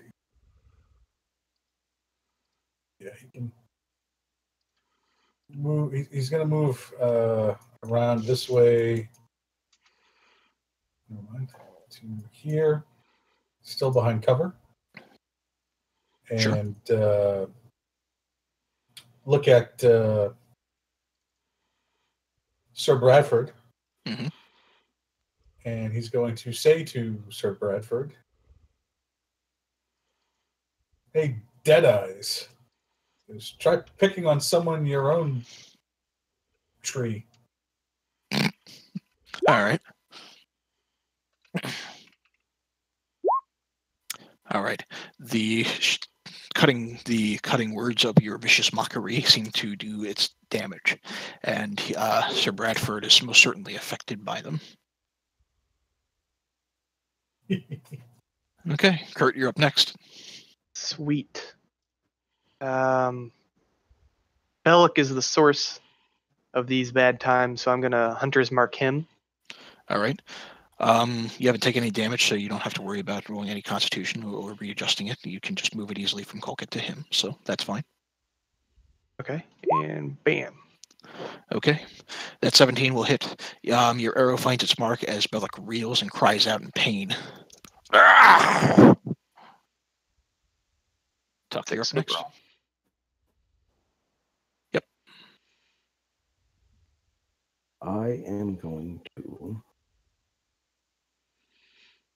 If I throw my shield down before I move, is that an action or is that just... No, it's free action. You can throw the shield down and chuck it. I'm going to throw my shield down right next to me behind Kurt there. All right. Which should give me 45 feet of speed. And therefore, losing 10, I can still get to here. Sure. I am going to move there, and Bellic is going to eat everything I have. Okay. And I'll leave it at that. Okay. As you make those attacks, Bradford is going to attempt to do as much as he can to block them using his protection feat. So as you make those attacks, you need to make each of them with disadvantage. Oh. Longsword. Okay. 10's not going to hit. I'm giving you a die of Bardic Inspiration. You can use it on any of the attacks. Okay. To add a d6.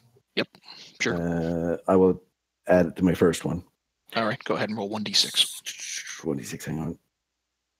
There it is. 15's not enough.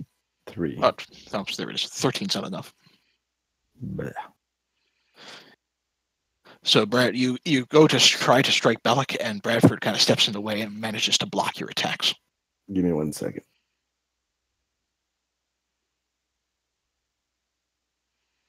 Does that take in? Well, I guess he's not attacking, right, Sir Bradford? So the disadvantage from the vicious mockery doesn't count. The disadvantage doesn't apply the blocks now. Okay. Bradford is using a feat called Protection, which basically allows him to impose disadvantage if he's within 5 feet of an ally. Got it. You're an asshole. I'm looking for something. I'm just trying to read something here.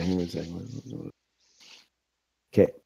I'm going to use my last key point to put dodge on myself. Sure. And I'm done. Okay. It's Bradford's turn next. He's going to attempt to attack you, but because of Vicious Mockery, he's going to make that roll with disadvantage. And he's going to attempt to attack you with his enchanted sword. 16 versus armor class? Yes. With the dodge, what's your armor class? The dodge just imposes disadvantage. Oh, all right. Which he has disadvantage anyway. All right. I'm down to 1 hit point. You're down to 1 hit point. It's Bellic's turn next. All right. Bellic, having had more or less enough of this, is first going to use a bonus action to cast Shillelagh. And you watch as the staff of his is enchanted, or at least seems like it becomes a little bit harder, a little bit more. It makes it far more tough, and he's going to attempt to swing at you with his quarterstaff. Tuck. Unfortunately, 7's not going to do it. And that would have been disadvantage anyway, wouldn't it? Because I still have dodge. Yes, it would have. Yes, thank you. But still, he failed anyway. It doesn't matter. He failed the attack. Yes. So, he misses. Kent, you're up next. You see your monk is suddenly in a lot of trouble. I'm going to come to here, and I'm going to use the scroll of acid arrow on Belloc. Okay. Hold on. Whoa. Melf's acid arrow. Yeah, it's under acid arrow. It's not under Melf's. It's the same spell. Yeah. I just want to pull up the spell detail. Yeah, okay, so second. Scrolls, man. Okay, so go ahead and make an intelligence check. Mm-hmm.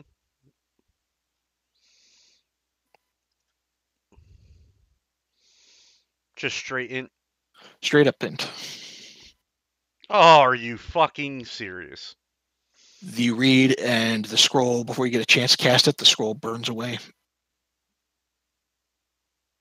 Wow. What a screw. All right. Okay. Urky's up next. You want to move back behind the wall, Cam? Can I do that? Yeah, I would. Yes. Yeah, I'll be back behind the wall. Okay. He jumps out. Watch the scroll burn. Jumps back. You right? All right. Urky's going to lean out, look at the situation, tucks in, and goes, God damn it. And he's just going to charge right down in, and he's going to burn his last cure wounds on you, Tuck.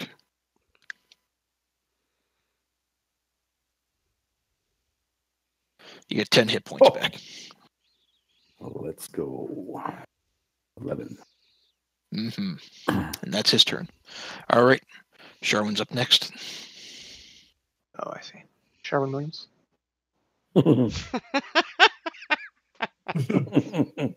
I'll be right back, guys.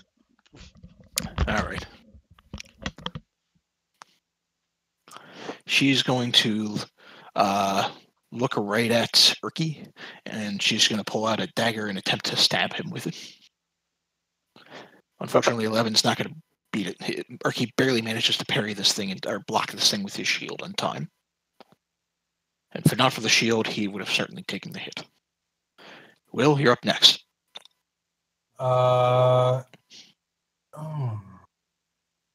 He's going to peek around the corner again at Sir Bradford, and he's going to again whisper, "My dog has fleas."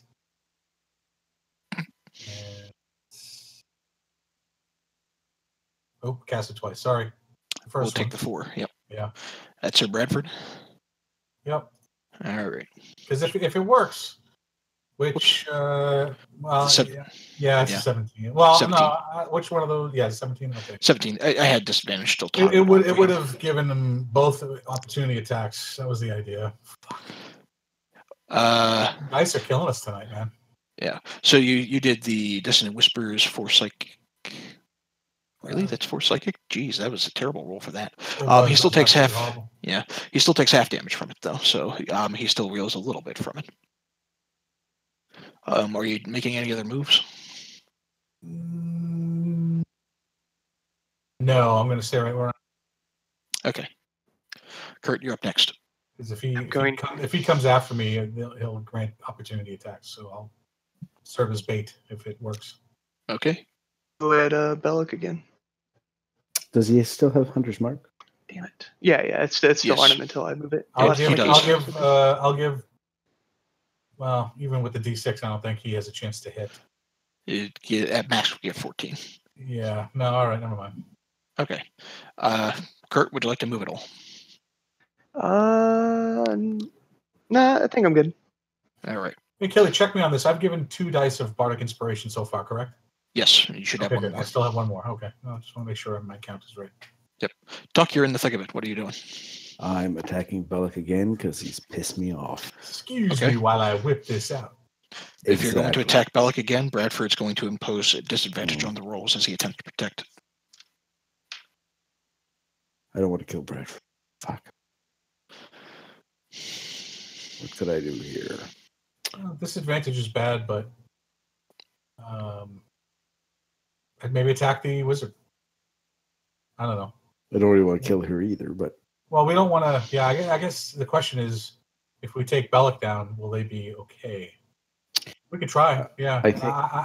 Go ahead. I'm sorry. Disadvantage? I shouldn't be talking. It would be disadvantage if you're attacking Bellic, yes. Fuck it. Longsword. 8. Nope. Unarmed strike. Nope. I'll give you that last D6 if you want it for that unarmed strike. If you think Sure. Do you think... it's 16. I need to get a 4. 4 or better. You need to get a 4 or better. 4, 5, 6. So you get a 50-50 shot. So I'll give it to you. Go ahead. All right. Got it. If you're going to burn it, go ahead and roll a D6.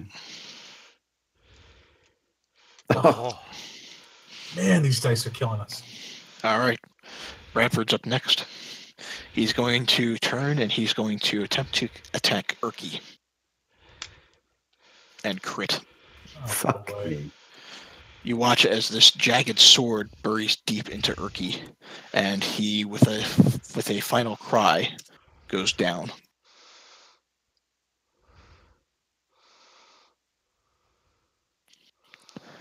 You've lost your gnome. Bellic is up next. He's going to lean next to Bradford and cast Cure Wounds on him. Wow, is he even hurt? Bellic is hurt. Why is he casting it on Bradford, though? Bradford's hurt a lot worse. Oh. Or at least he was. Kent, you're up next. At least he was. God damn it. We've got other scrolls we can use. Entangle. What is Entangle? Scorching Ray. I think we should entangle him, but I don't see a point in using it right now. Hold on. Let me just look at something real fast.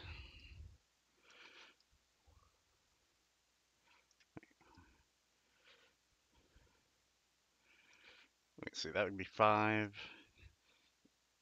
10, 15, 20, 25.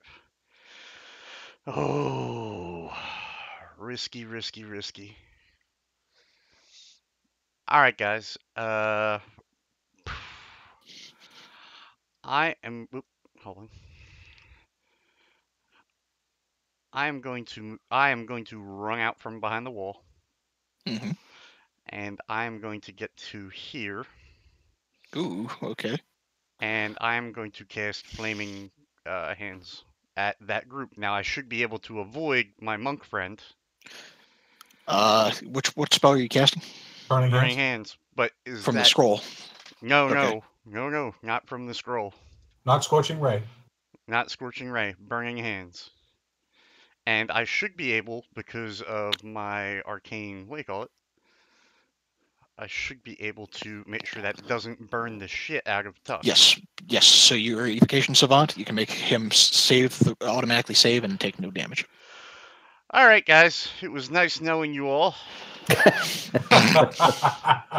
Now that desperate times. That should hit all 3 of them from that distance. Absolutely. Okay, they all have to make a dexterity saving throw. And it's half damage on a fail, so. All right, Bradford succeeds, but he still takes 8 points of damage. And he looks pretty badly injured. Sharwin fails. You watch as Sharwin is burnt and she goes down. She's not dead, but she goes down. At least she's not dead yet. Bellic. Eat it, critically motherfucker. fails. Bellic is engulfed in flame and is hanging on a thread. He cries out in horrid pain. And that fucking paid off for you like a motherfucker. Finally a spell that they didn't save. Finally a dice that didn't basically shove itself up our ass.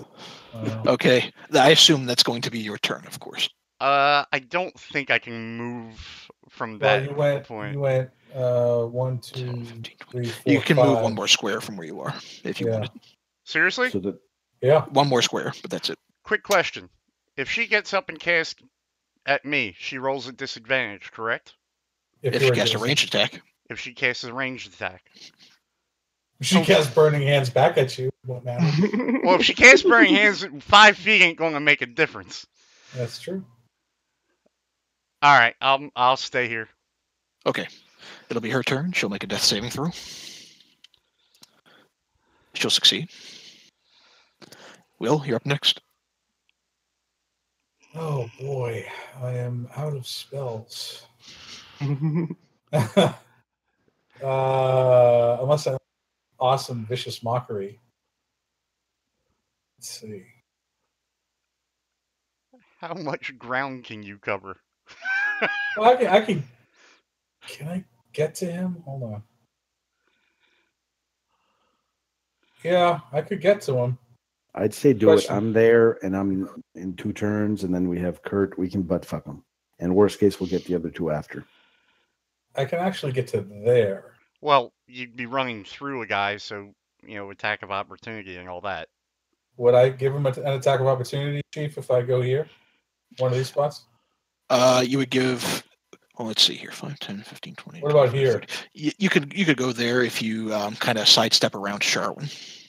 All right. You can avoid any attacks of opportunity that way.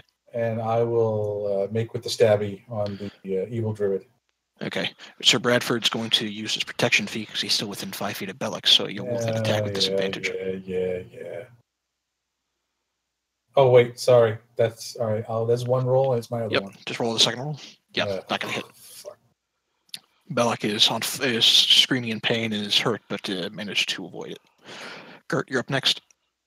I'm going to shoot an arrow at Bellic. At Bellic? All right. Disadvantage. All right. Well, I don't think I hit anyways. No. Why would he be disadvantaged? Because Bradford's still imposing protection. Doesn't have to be a melee attack. He's still blocking. Oh boy. Okay. Are you moving at all? We're here. Okay. Tuck, you're up next. I'm going to take a shot at him. At Bellic or at Bradford? Yeah, Bellic. Disadvantage. Someone needs to tackle Sir Bradford. Okay, 14's not going to do it. 20 will. All right, you clock this guy up inside the head, and you watch as the outcast falls back onto the ground. Bradford remains. And as Bellic falls unconscious, Bradford stiffens up a little bit. And for the time being, doesn't seem like he does anything. Okay. Bellic's out of the ringer. Kent, what are you doing?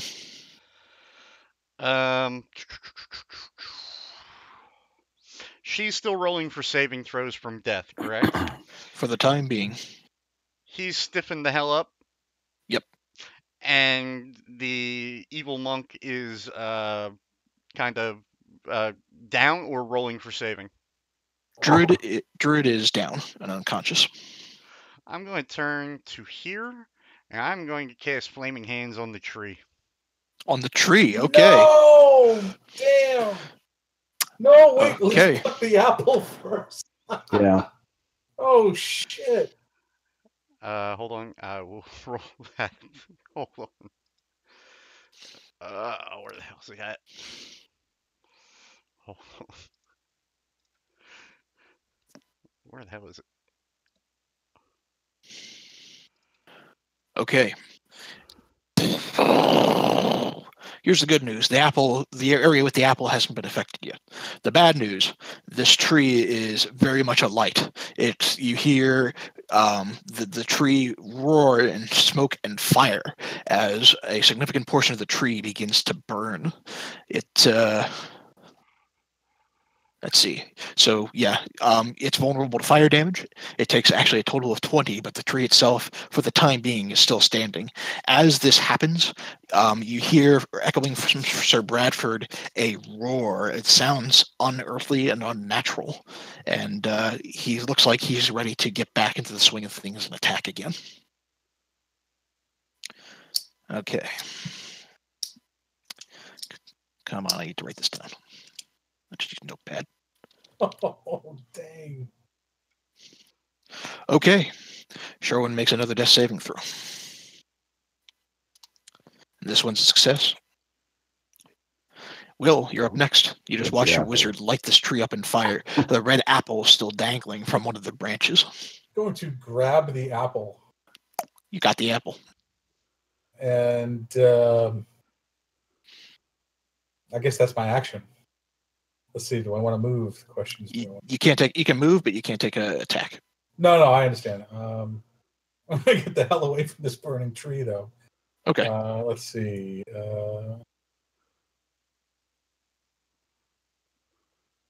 I get away from where it uproots and tries to kill you.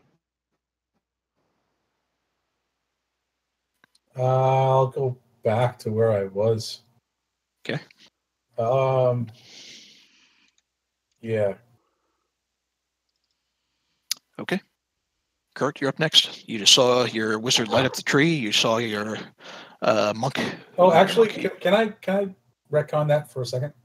Will you instead of will you allow me to?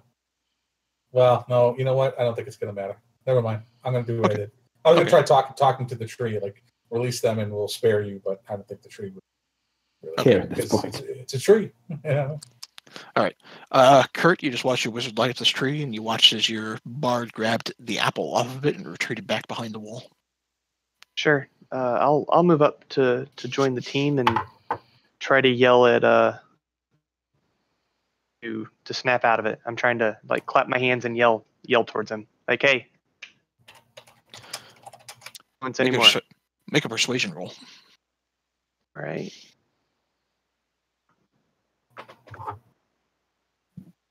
It doesn't seem to have any effect. He, whatever is up Sir Bradford, he looks angry, he looks pissed, he looks ready to attack. Okay. So he's not dazed? He's not dazed, not anymore. Might I suggest that... Was that my turn using the persuasion, or no? Yes, it would be your turn. It would be your action for the turn. Okay, Tuck, you're up next.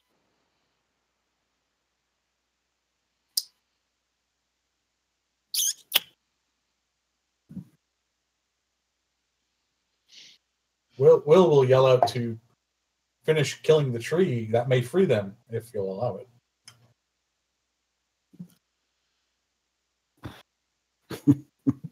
I'm going to try and attack the tree with my sword. All right. As you swing around, go ahead and make your attack roll. With normal, just like myself. Okay. Yeah, you chop into this thing and punch into it, and all right, punch the tree. Yep. You managed to do quite a bit of damage. This thing looks like it's this tree looks like it's almost ready to keel over. Bradford, you hear yells or hiss. It sounds almost like air rapidly escaping a tire. It sounds weird and unearthly. And he's going to swing right at your back, Tuck, as you're attacking this thing. If I can figure out where I put my Sir Bradford sheet. There it is. All right. Does 15 beat your armor class? It is my armor class. Is he still rolling at disadvantage because of his dodge? Tuck's not dodging anymore. Oh, he's not? Oh, he's still at the blue end thing. Of my... Yo. Oh, okay. I saw the little blue marker. I thought that was what that was. By the way, as you checked your shield, you lose the armor class bonus to your shield. So your armor class is actually 13. No, with the shield, it was 17. I never had the shield equipped. It was just in my inventory.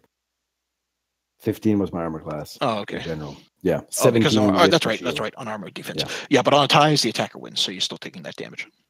Yep. I'm down. 0. Your monk goes down. Kent, you're up next. Firebolt on that tree. All right, make an attack roll. The last remnants of the tree burn away, and you watch as the tree dies. Sharwin will make another death saving throw, unless you're going to move. I'm sorry. Does anything else happen other than that? Make a perception check. Hold on.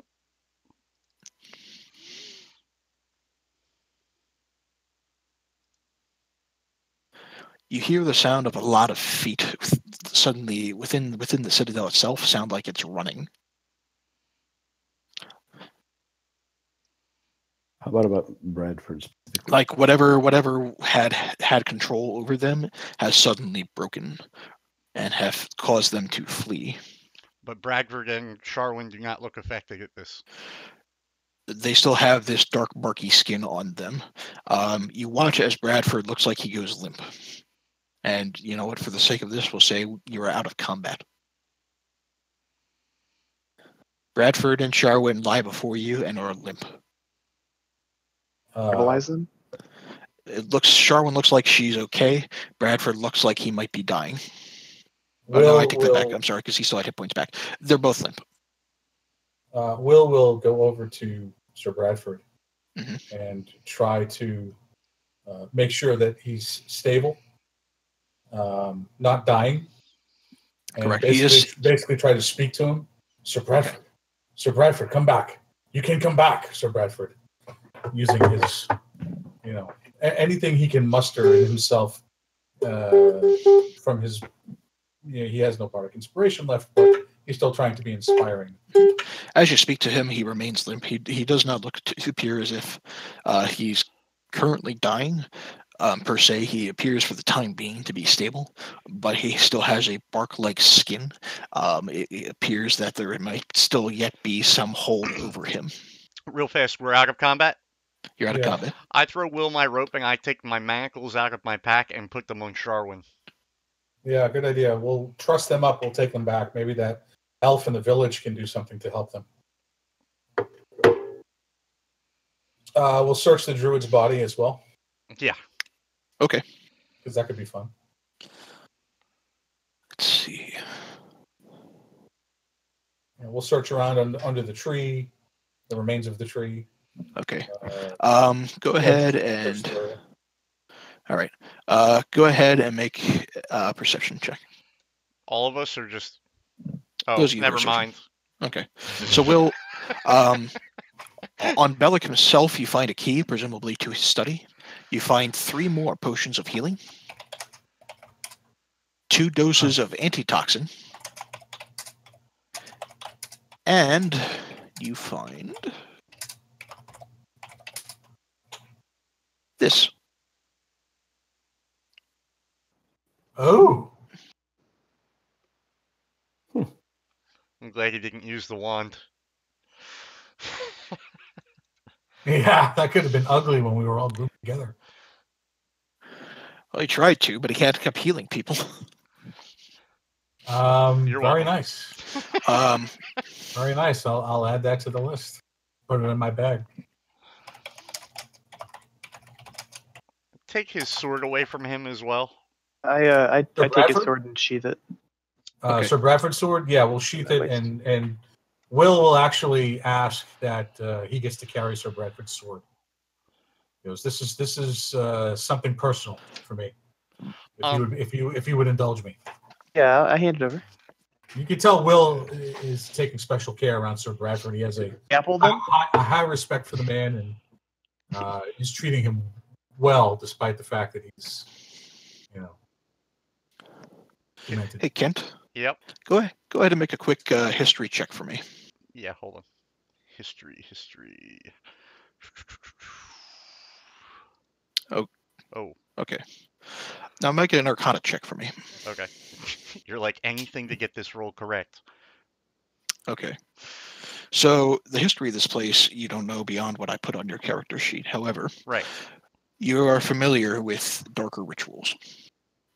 You have good reason to believe that based on what you do know about the tree and the fruit that happens to spawn from it, you think you have reason to believe that the red fruit that spawns from the tree might be the representation or the manifestation of the good from the act that occurred in order to spawn the tree, while the white fruit might be the manifestation of the evil or the ill of the fruit that spawns from the tree.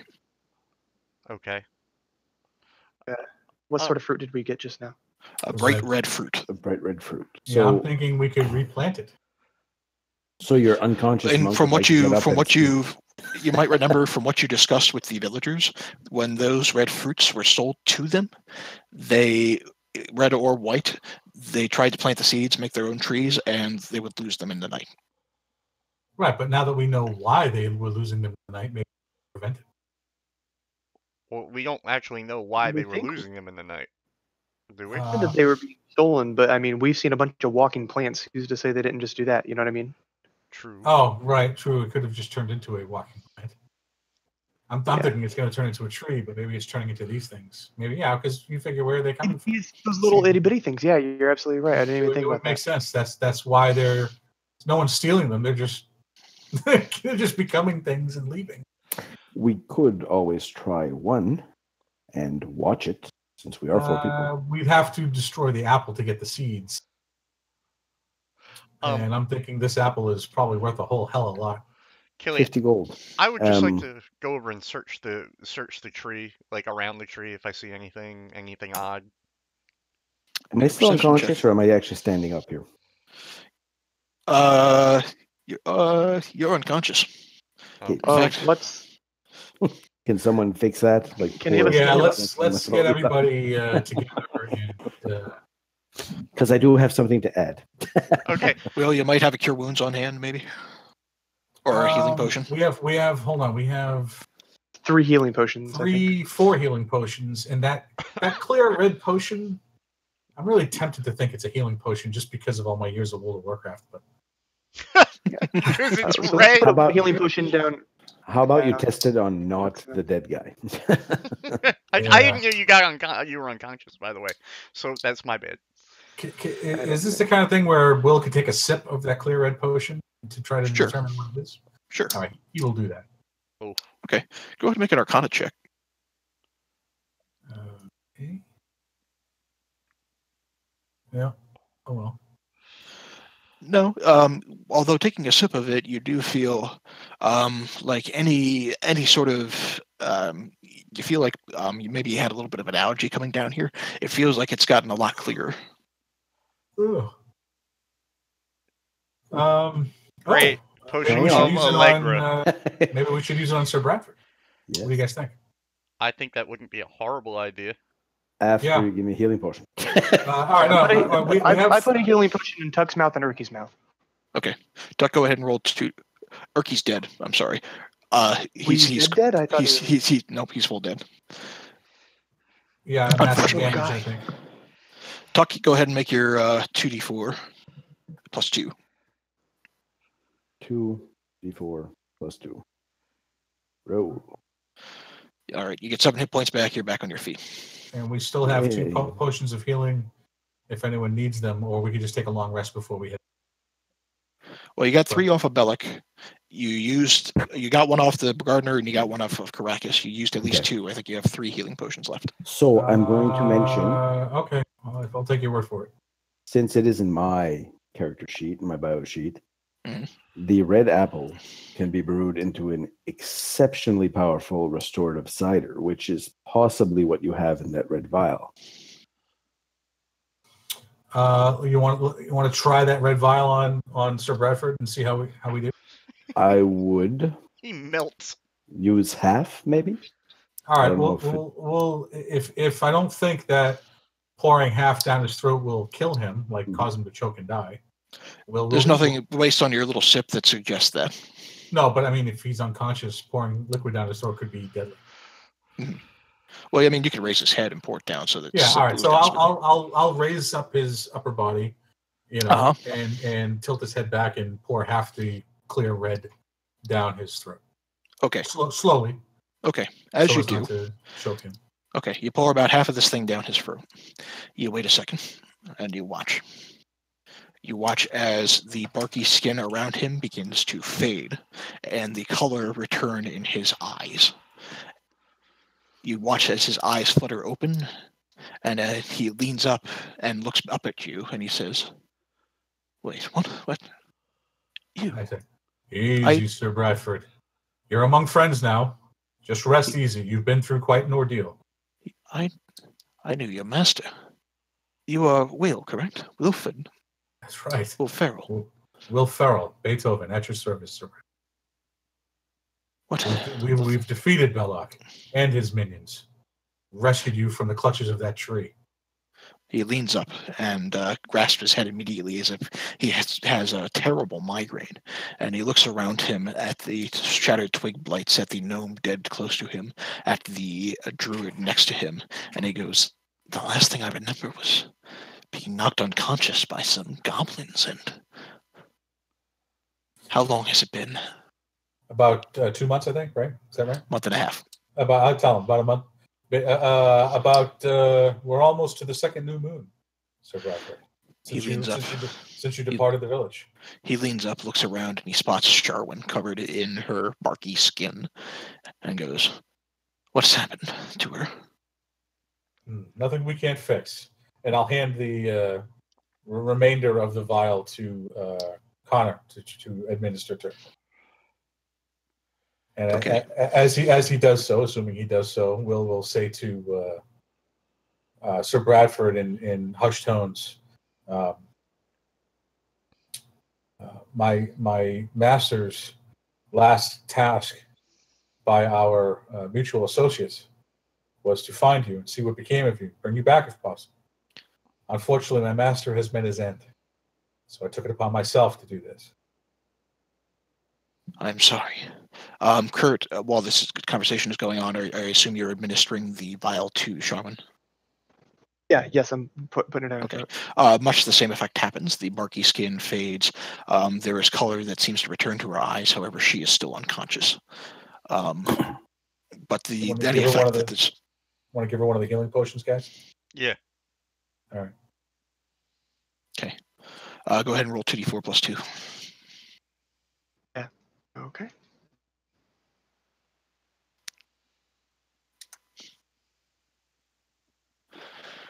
Okay. So she'll gain 8 hit points back. She'll begin to awaken in the middle of this conversation. As you're talking to Sir Bradford, he will respond. "We were sent here about a month and a half ago because of creatures attacking others on the road. We were sent here to stop it, to administer the Lord's justice, under a rumor that an outcast druid of the circle had retreated into this area. But yes, that would be him, Belloc. The seeds from this tree turn into these twig beasts. Yes, this is the source of the infestation, and it has been, thanks to my friends, it has been brought to an end." He leans up and says, "What?" As he watches Sharwin, he looks back at you and asks, "What of the rest?" "There was a fighter, her twin brother."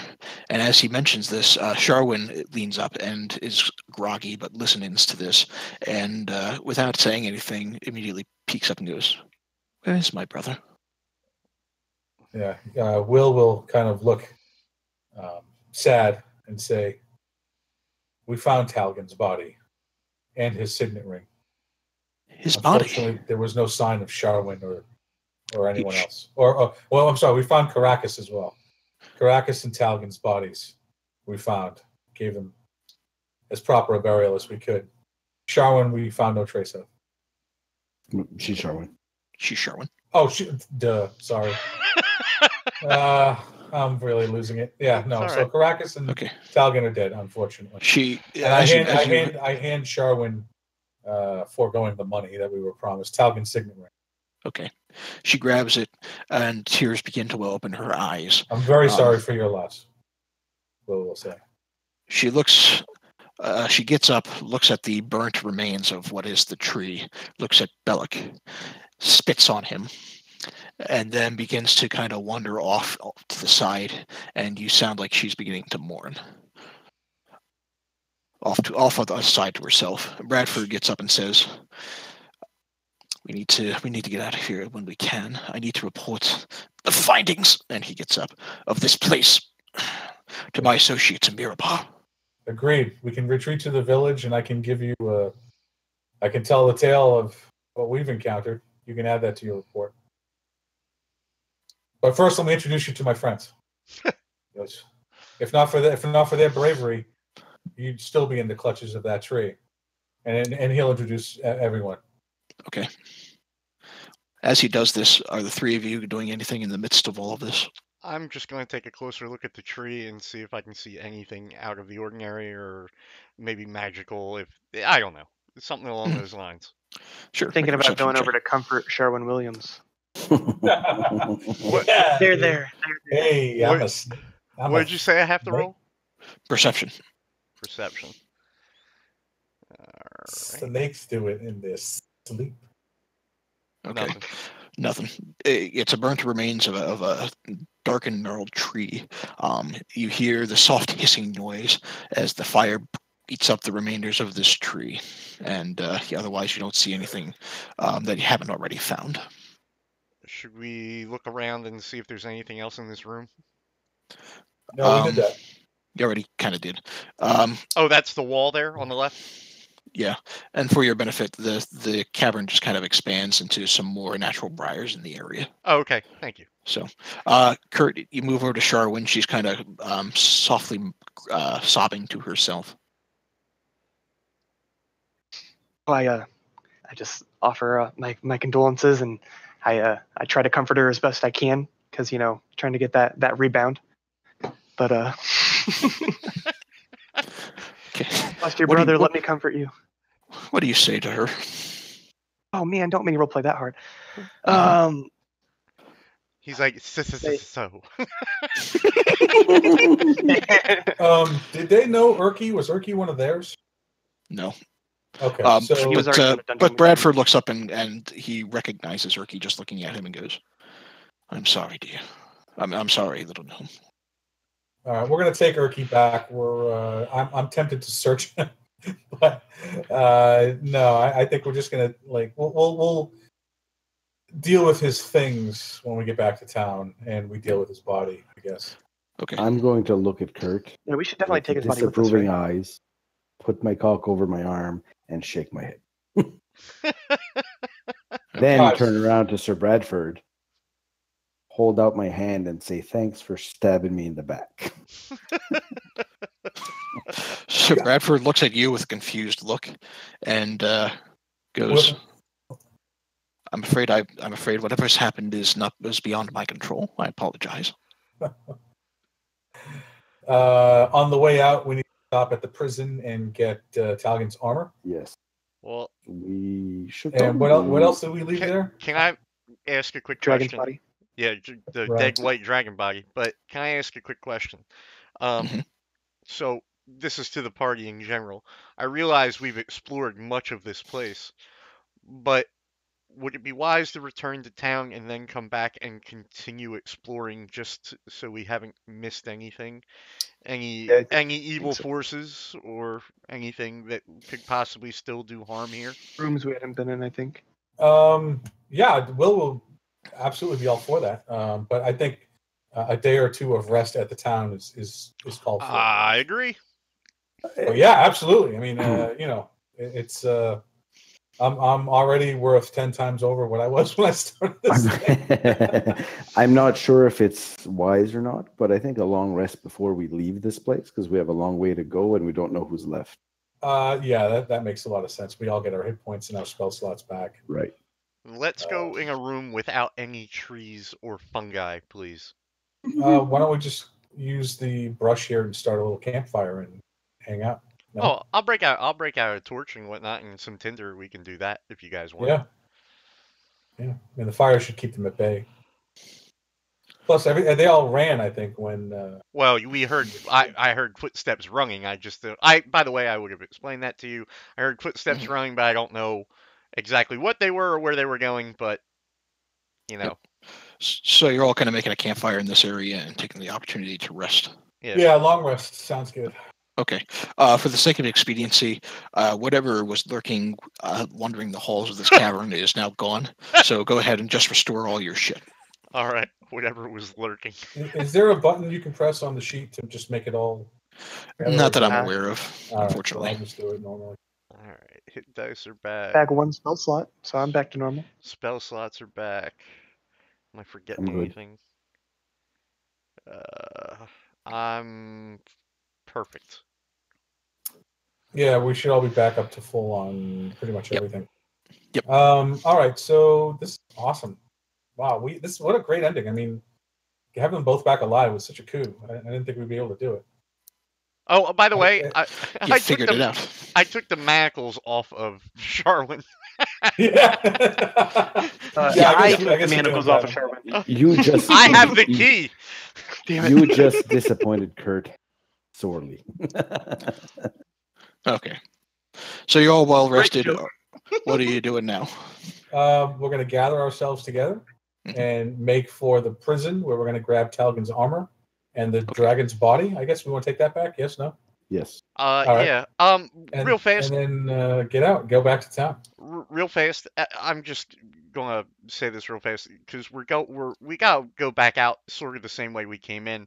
When we Killy, if you look up to where like that room where all the goblins were, would it be fair to say they're all gone now? Yep.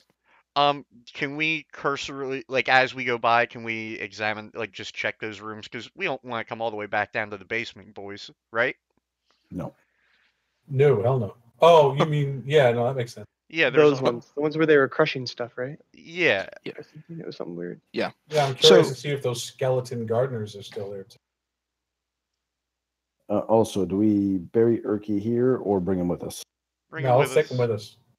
There was a temple. There was a generic shrine in the town. We make an offering to Lysander. I'll carry the gimp gnome. Okay. Well, I'm just going to remove the token. We'll put it back. Yeah. We'll just assume that you have it carried around your shoulder or something, and you're all kind of making your way over to where the goblins were previously doing shit. The room with the columns. Yes. Okay.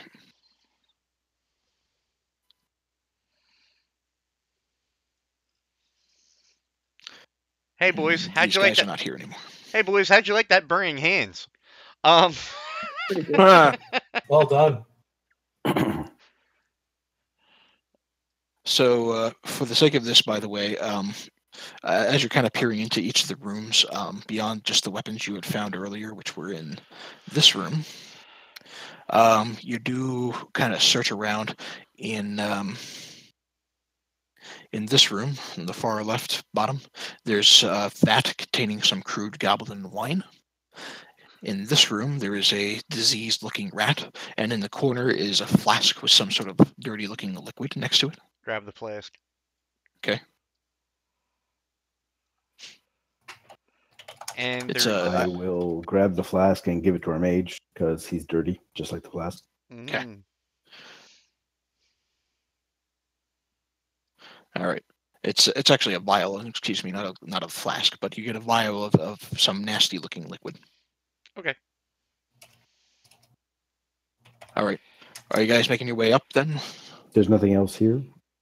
Other than some additional fungi, some mortar and pestle, some very, very crude alchemist stuff, nothing really. Nah, let's go back to our hole up, and hopefully the rope's still there. Okay. Yeah, the rope is still there. Oh, you know what? Damn. I fucked that up, Killy. I forgot that we had tied the ropes together. Shit.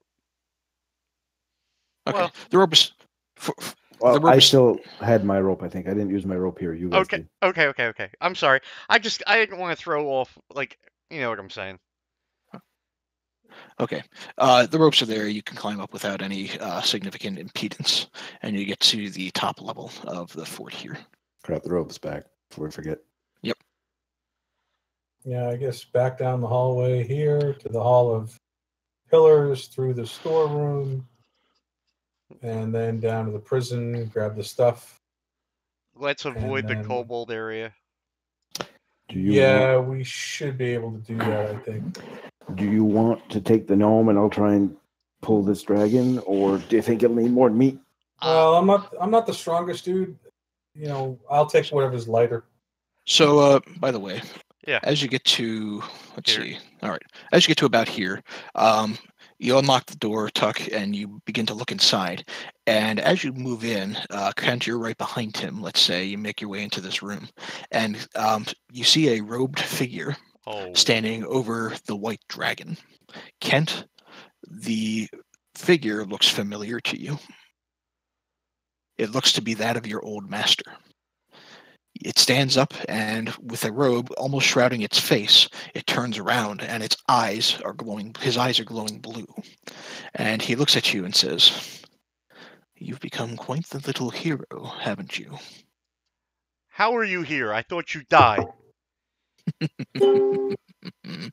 A mere illusion of your mind. And as he finishes his last word, you watch as this robed figure begins to shimmer and fade before you, as if it's an illusion and as if it disappears. And as it does, you watch as the body of the dragon begins to move and rise. It turns and looks at you with a dark necromantic blue glow in its eyes. I would like you all to roll initiative. Fuck me. I think Killy just sits at home and thinks of a way to fuck me out of this dragon. That's what I think. Miles wants that dragon. What can I do? I clicked on myself. It's a zombie now.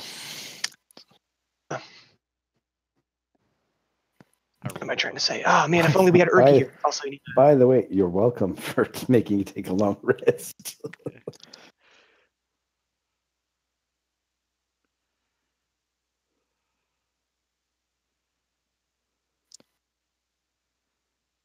Okay, these two are going to be down here at this point.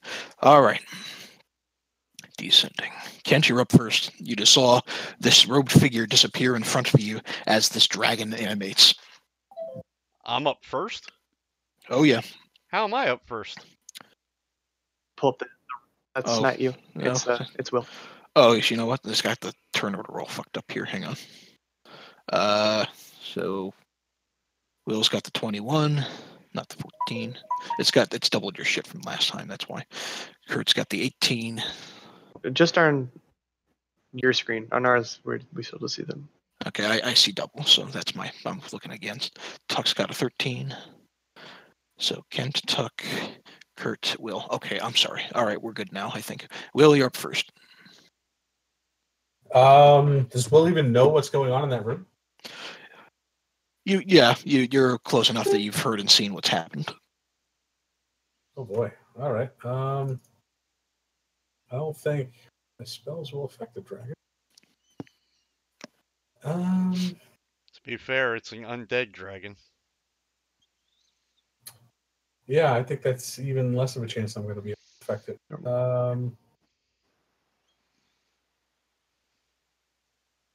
Will.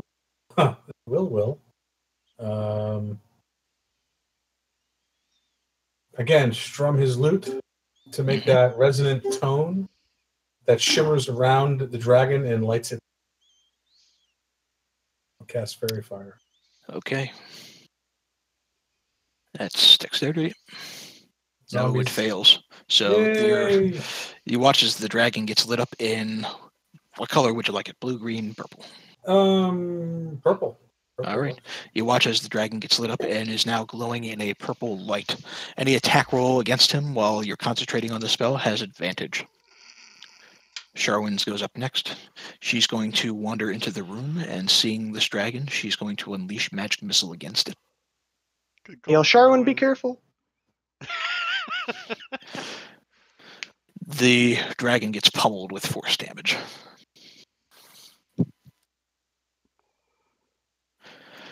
But it's still standing. Kurt, you're up next. If there were ever a time for Hunter's Mark. Everyone attacking gets advantage. Yes. Oh. Yeah. Because he's lit up in fairy fire. Okay. So yeah, that 20 absolutely hits. Your arrow finds its mark and this thing reels back. And it looks already kind of shaky and wobbly. Finish it, Cockmaster. I think he's first. All right. Dragons first. The dragon goes next. The dragon's going to move here and with a breath of cold hit Sharwin, Kent, and Tuck.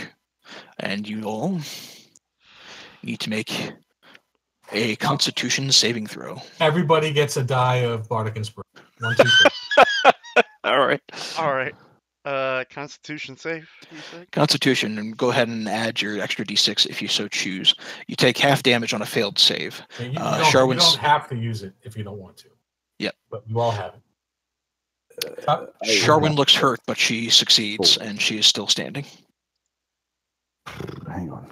Oh shit! That was I had the thing for an attack roll on, because of the advantage. So the Constitution save, you don't get advantage on the Constitution save. Tuck, you rolled an 8. Kent, you rolled a 10. You can use your Bardic Inspiration die and add an extra d6 if you so choose. I will do that. Hold on. Oh, wow. Wow. All right, Kent, you're a total of 13. So, Kent, you succeed. You're taking a total of 11 points of damage. Okay. Tuck, you go down. You're not dead, but you are down. Go ahead and make a death saving throw for me, Tuck. I gotta step away just 1 second. All right. Let's see. Just you can click on the thing that actually says death saves, and it'll roll for you. You got a success. All right. Sir Bradford's going to kind of squeeze in between you all. Wait. Wouldn't I go or no? Sir Bradford's at a 6. You're at a 5. Oh, I see him as a 1. Okay, my bad.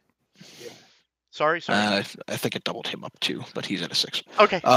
He's going to move in, and he's going to look.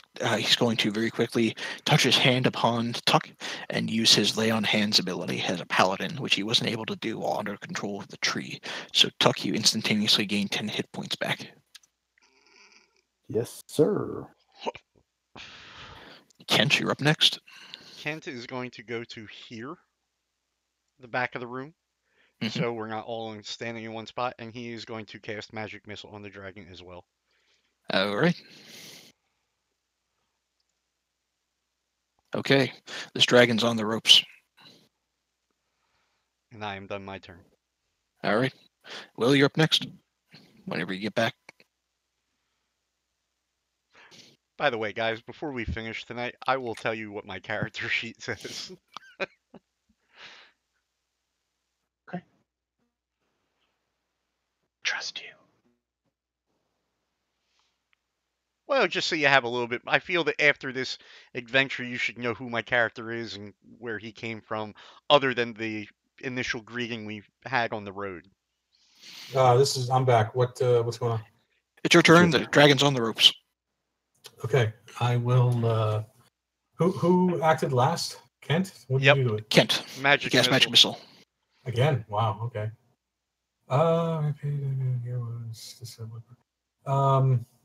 Stabby. I don't know that I want to get stabby with a dragon. It's almost dead. Yeah, you know what? I'm better off trying to insult it.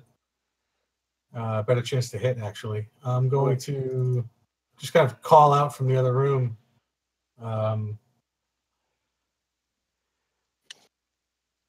Necromancy sucks. All right. I really gotta write down some of these insults. Oh, okay. Jesus. Fortunately, it hits. This dragon is reeling, and it looks like it's almost on the verge of just breaking it to pieces. Sharwin's next, and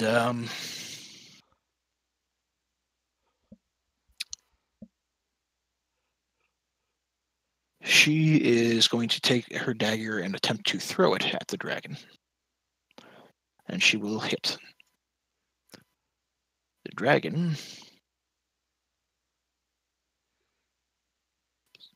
The dragon takes the dagger and reels, and it looks like it's about to collapse over for a second. But then it looks like it just kind of cracks, and moves right back up. Kurt, you're up next. I guess I'm going to shoot that dragon with my longbow. Ooh, yeah. All right. Is there any special way you want to take that sucker out with that crit? And I don't want to hurt its face, so I'll aim straight for its heart. How would you like to that's where kill it your hurt me. dragon? How would you like to kill your dragon? Come on, Legolas. Let's get this Like right. I said, I'll shoot it through the heart, because that's where it shot me the first time that it betrayed me. Okay. This dragon, as it's almost attempting to reanimate, stops suddenly as an arrow manages to find the location of its reanimated dead heart. And you watch as it falls back, and the arms almost break off of this thing. You are out of combat, and once again, the dragon falls before you. Take the gun. Shed a tear. Take the cannoli. Leave the gun. Take the cannolis. Let's get out of here. Okay. Take the armor. Leave the dragon. Let's go. Sharwin will Am I grab able to the cut that armor. dragon's head off? Sharwin will grab the armor, and Sir Bradford will very quickly cast a Cure Wounds on her. Which I What don't. about Tuck? I still have 10 hit points. I should be good. I have 3, but as long as we don't run into anything, I'll be all right. Who needs a cure? I still have some spells I can throw. Sharwin doesn't get a whole lot of hit points back. I do. All right, here you go. 7 points. Okay. 7 points to Kent. Yeah. Okay. All right. You know, we got zombie Can I dragons decapitate popping. this dragon? What's that? The dragon? What about it? I cut the dragon's head off. Okay. You got an undead dragon's head. Undead baby dragon's head. Okay, No my longer arm. undead. Now pretty just dead. Undead? You want no. You want to just hand wave the trip back to town? Okay. So you all are making your way back to town then? Yes. Yeah. Okay.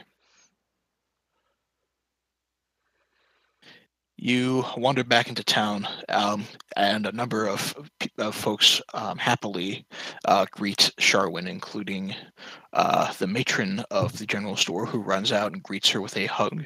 She tells her about her brother, and they spend a moment mourning. Eventually, after this warm embrace, Bradford, by the way, as you approach town, is hanging out just on the outside of town. He doesn't want to wander in. He doesn't want to face these people. But the matron runs up to you and has agreed to reward you for recovering her daughter, as well as the signet ring of her son. I tell her to think nothing of it. All she needs to do is marriage. Is what? No, the reward's fine. That's fine. What did you say? He wanted to marry Sharwin. Oh, okay. All right. So, here's my notes on this.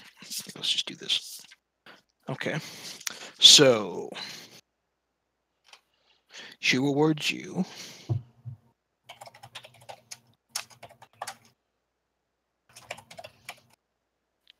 She'll reward you 125 gold for the return of Talgan's signet ring, and rewards you 250 gold for the safe return of Sharwin, for a total of 400 and, if I'm doing my math right, 475. 375. 375. Yes, thank you. 375. Okay. Yeah. No. Good. Okay. I also at some point, and I guess there's a lot we have to do while we're in town, right? We have to,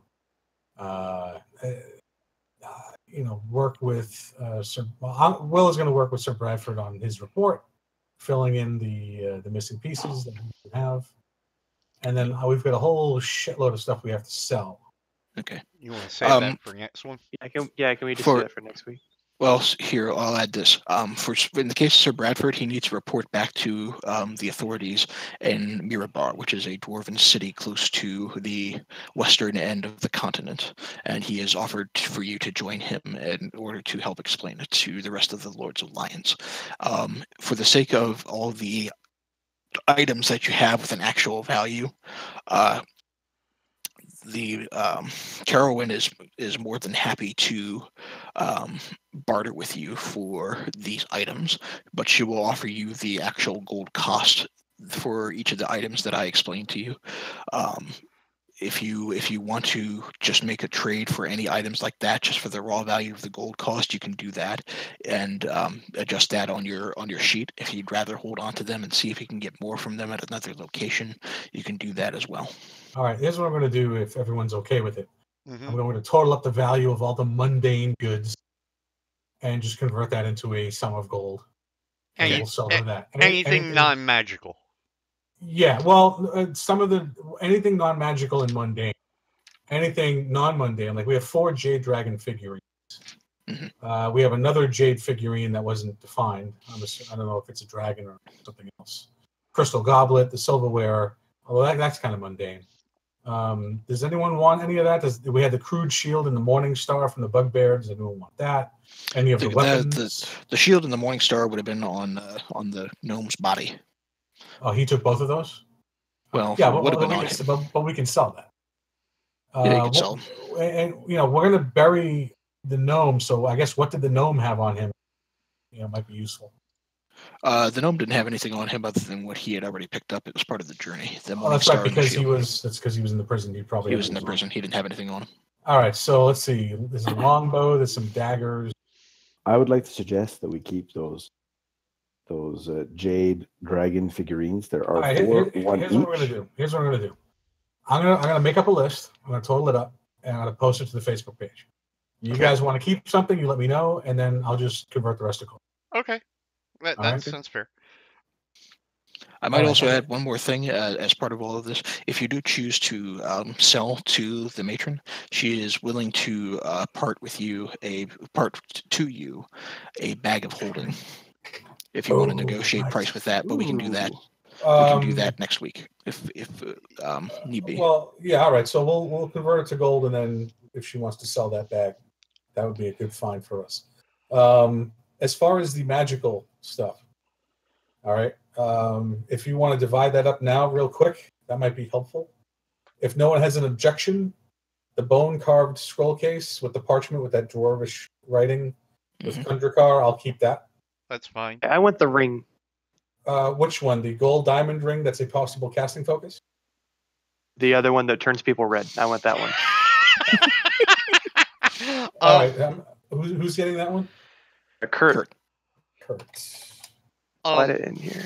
All right. The scroll of entangle. Can anyone use that? The ranger, I guess, right?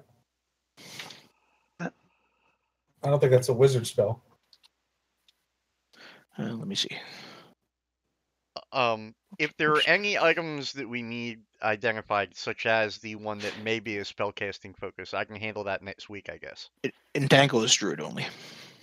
It's druid only. Mm-hmm. All right, so I'm going to sell that. I'm going to put that with the list of things to sell. Okay. The scroll of protection from poison, I suggest we give that to Friar Tuck, since he's often wading in where it's dangerous. Anyone should be able to use a protection. If it's off of a scroll, you have to be able to cast it, and that on the list of that, a ranger can cast that. Oh, so that's ranger. So that's Kurt. What was I wasn't listening. Which doesn't help because he's immune to poisons. But he can cast it on somebody else. Right. No, but Kurt's the only one who can use it, so let's give it to Kurt. Yes. The scroll of scorching ray, that goes to Kent. Yep. As well as the scroll of spider climb, that goes to Kent. The Warncar scroll case goes to Will, even though that's not magical, I'll take it anyway. The scroll of entangle, we said we're going to sell. The potion of fire breath, anyone want that? Right now it's in. I have it. I got it out of the. All right, so Kent, you have that? Kurt has that. 2 potions of healing. I'll hold on to those, I guess.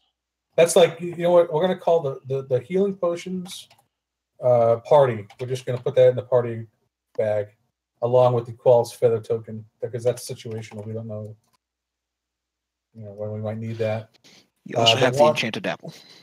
We have the enchanted apple unresolved. We have Ustriel's gold diamond ring that is magic, but we don't know what it's for. I guess we should identify that. The wand of entangle. Again, can anyone use a wand, or did you have anybody can use a wand? That's the exception. So anybody wand can of use entangle. I again would. You hang on to that. All right. It should be a ranged person. I would say you or him. Yeah, I agree. It should be Will or Kent. So I'll put that with Will. Kelly, if you'll allow Kent to do the identify on Ustriel's ring, just so that we can put that to rest tonight. Sure. For the sake of expediency. Yeah. So this is the actual effect of the ring. Oh, well, shit, I wish I had known that earlier. Does everybody see that or no? Yeah, I see. Okay. Ring of warmth. Okay, anyone want to lay claim to that? I haven't gotten anything, and I tend to be the one standing in front of things, so I don't know if that'd be useful for me. Works for me, man. Yeah, you're right. You haven't gotten one yet, so you got 10 fingers. Yeah. I do. All right, I'm gonna mark that as tux. Unless you would like to work as a cock ring, but I'm not going to. I will add for your benefit, if you are going to choose to wear that, it does require attunement. You can only be attuned to 3 magical items at once, just for the future reference. But I can take it off and attune myself with something else? Yes. Yes. Okay. But then you can't use it again until you reattune. The wand of entangle too. Will is going to have to attune to that. The magic red apple is the only magical item we have. Give that to Gheren. Yes, it is in my he can brew character sheet. I can brew that red liquid that we did. All right, so who's getting that? Kurt? Tuck. Gheren. Tuck. So Tuck gets the apple and the ring. Kent gets the scroll of spider climb, the scroll of scorching ray. Yep. Will gets the wand of entangle, and Kurt gets the cursed redskin ring, the scroll of protection from poison, and the potion of fire breath. Party will just keep the feather token and the 2 healing potions in quote unquote party, the party bucket. Yeah. And the antitoxins, I'm going to hold on to those. The vial of dirty liquid. We need to determine what that is. I'm not bringing identify on that. It's 100 gold. We'll just hold on to it for right now. Oh, who said 100 gold? Well, if I'm never determined to. It'd be 100 gold to cast the identify spell, which, by the way, you'll have to get rid of for the ring. Oh, let me take 100 gold out. 100 gold and 1 silver. Yeah, no, I'm doing it. Unless it gives me an extra ability point, I'm not exactly too keen on. Okay, not a problem. Let's see. So, all right. I'll drink it. Keep it around. Do we want? All right. So again, I'm going to post everything up on Facebook that we have that I'm going to sell. If you want something, just let me know then. That's fine. And I will make the appropriate marks on my sheet. Actually, if I were you, post it in the text channel D&D above here. In the Discord. In Discord. Yeah, there's a text channel just for D&D, so. How do I'm on my app, so where do I go for that? If you scroll up to text channels, just double click D&D. I don't know that you can post like a screenshot or something of it. You can just right click paste. Oh yeah, if he does a snipping tool in Windows thingy and copy and paste it in here, I think it will show up.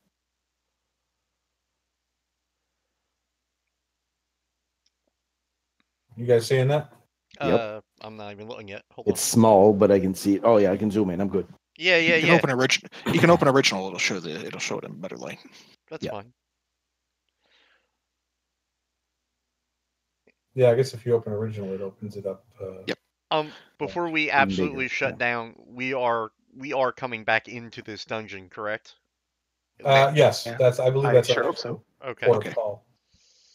Okay. That's one question I was going to ask. So if you plan on going to the rest of the dungeon, that'll be fine.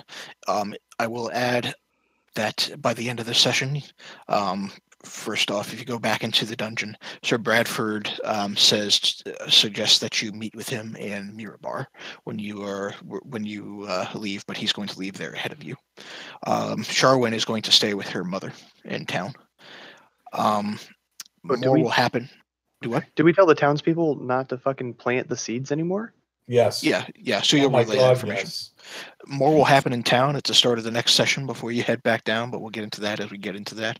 I will add, you don't have to worry about setting things up now, but you all will advance to level 3. Okay. Oh, what awesome. I do recommend is that apple we cut in half. We take all the seeds out, and then I brew the thing from the apple. Okay. And then we'll have the seeds to plant. Okay. Fine by me. At least try. Worst case, it fails, and we have to kill one of those little seedling thingies. Maybe we can hold on to the seeds until like we find some sacred like we'll ground hold, or something like that, or like a druid sanctuary or something along those lines. I will buy a little pouch and put the seeds in it. I'll even take it out of my share, unless it costs me 20 gold. In that case, her mother can take a cock to the forehead. All right. So we've got an itinerary for next week. Possible bag of holding. If we call it, we're going to obviously deal with whatever we have to, but go back into the dungeon because there is stuff that we still have not unlocked with keys. And around next week, do we want to set up level 3 before we really get into it too far? Yeah, so over the course of the week, if you have time, you can log in. You can adjust your own character sheets. If you need help from me, I'll be around here for another maybe hour or so. If you want to go through the process or ask me any questions. Otherwise, you can type stuff up in the D&D chat channel, or otherwise hit me up whenever you can get a hold of me. But sometime between now and next Wednesday, we'll want to get everybody all set with their level 3 stuff. Yeah, I've installed Discord on my phone, and it's quite nice as a mobile app. It's not bad. Yeah, I'll have to check that out. Yeah, it's real slick. It looks basically like the app, just smaller screen, so you got to flip between things. But you can chat, you can voice chat, you can post, nice. You can do whatever. Yeah, it's real good. I'll have to do that. All right, guys. Now, good. Just for me to understand the screenshot you have there, so we're getting basically 200 gold. This is if you're looking at the screenshot, you're only seeing part of the sheet. Again, you're seeing a lot of it, but see up top where it has gold, silver, copper. Right. Like the gold, 803. That's just the sum of the column there. Right. And you can see where I've put minus 100 for the 3 identifiers we cast. Right. So that's factored in. And then the 200.75 is just that 803 divided by 4. Right. Plus the 260, right, is the stuff we're selling, like on the far right. Well, and none of the stuff in column L is sold yet. That's all going to be converted to gold. Right. Okay, so that's right. Okay. Yeah, column L is all the mundane stuff. As we've been finding things, I've just been adding it to that list. And the gems on the right are added to total of 260, which means 65 each. Yes, the gems are also in column L, but I also put them in column X just to separate them. Okay. So you're going to basically take mundane stuff from column L and add it up. And, so we have at least 265 gold each. We have at least 200.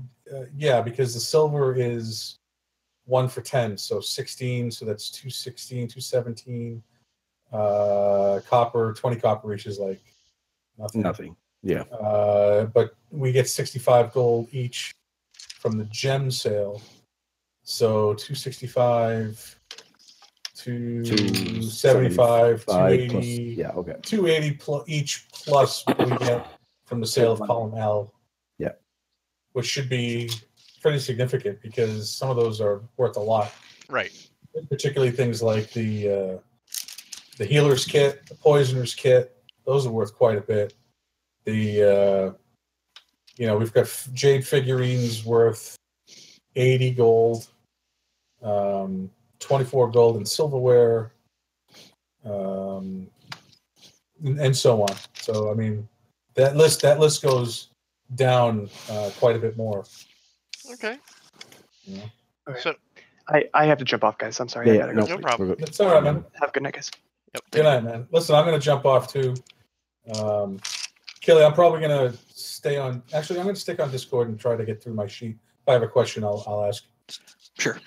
I might do the same thing here to get it over with. Yeah, I'll probably hang here myself and do that. Let me quit the stream, and I hope everybody enjoyed watching. Yeah. Have a good night, guys. Awesome. Thanks.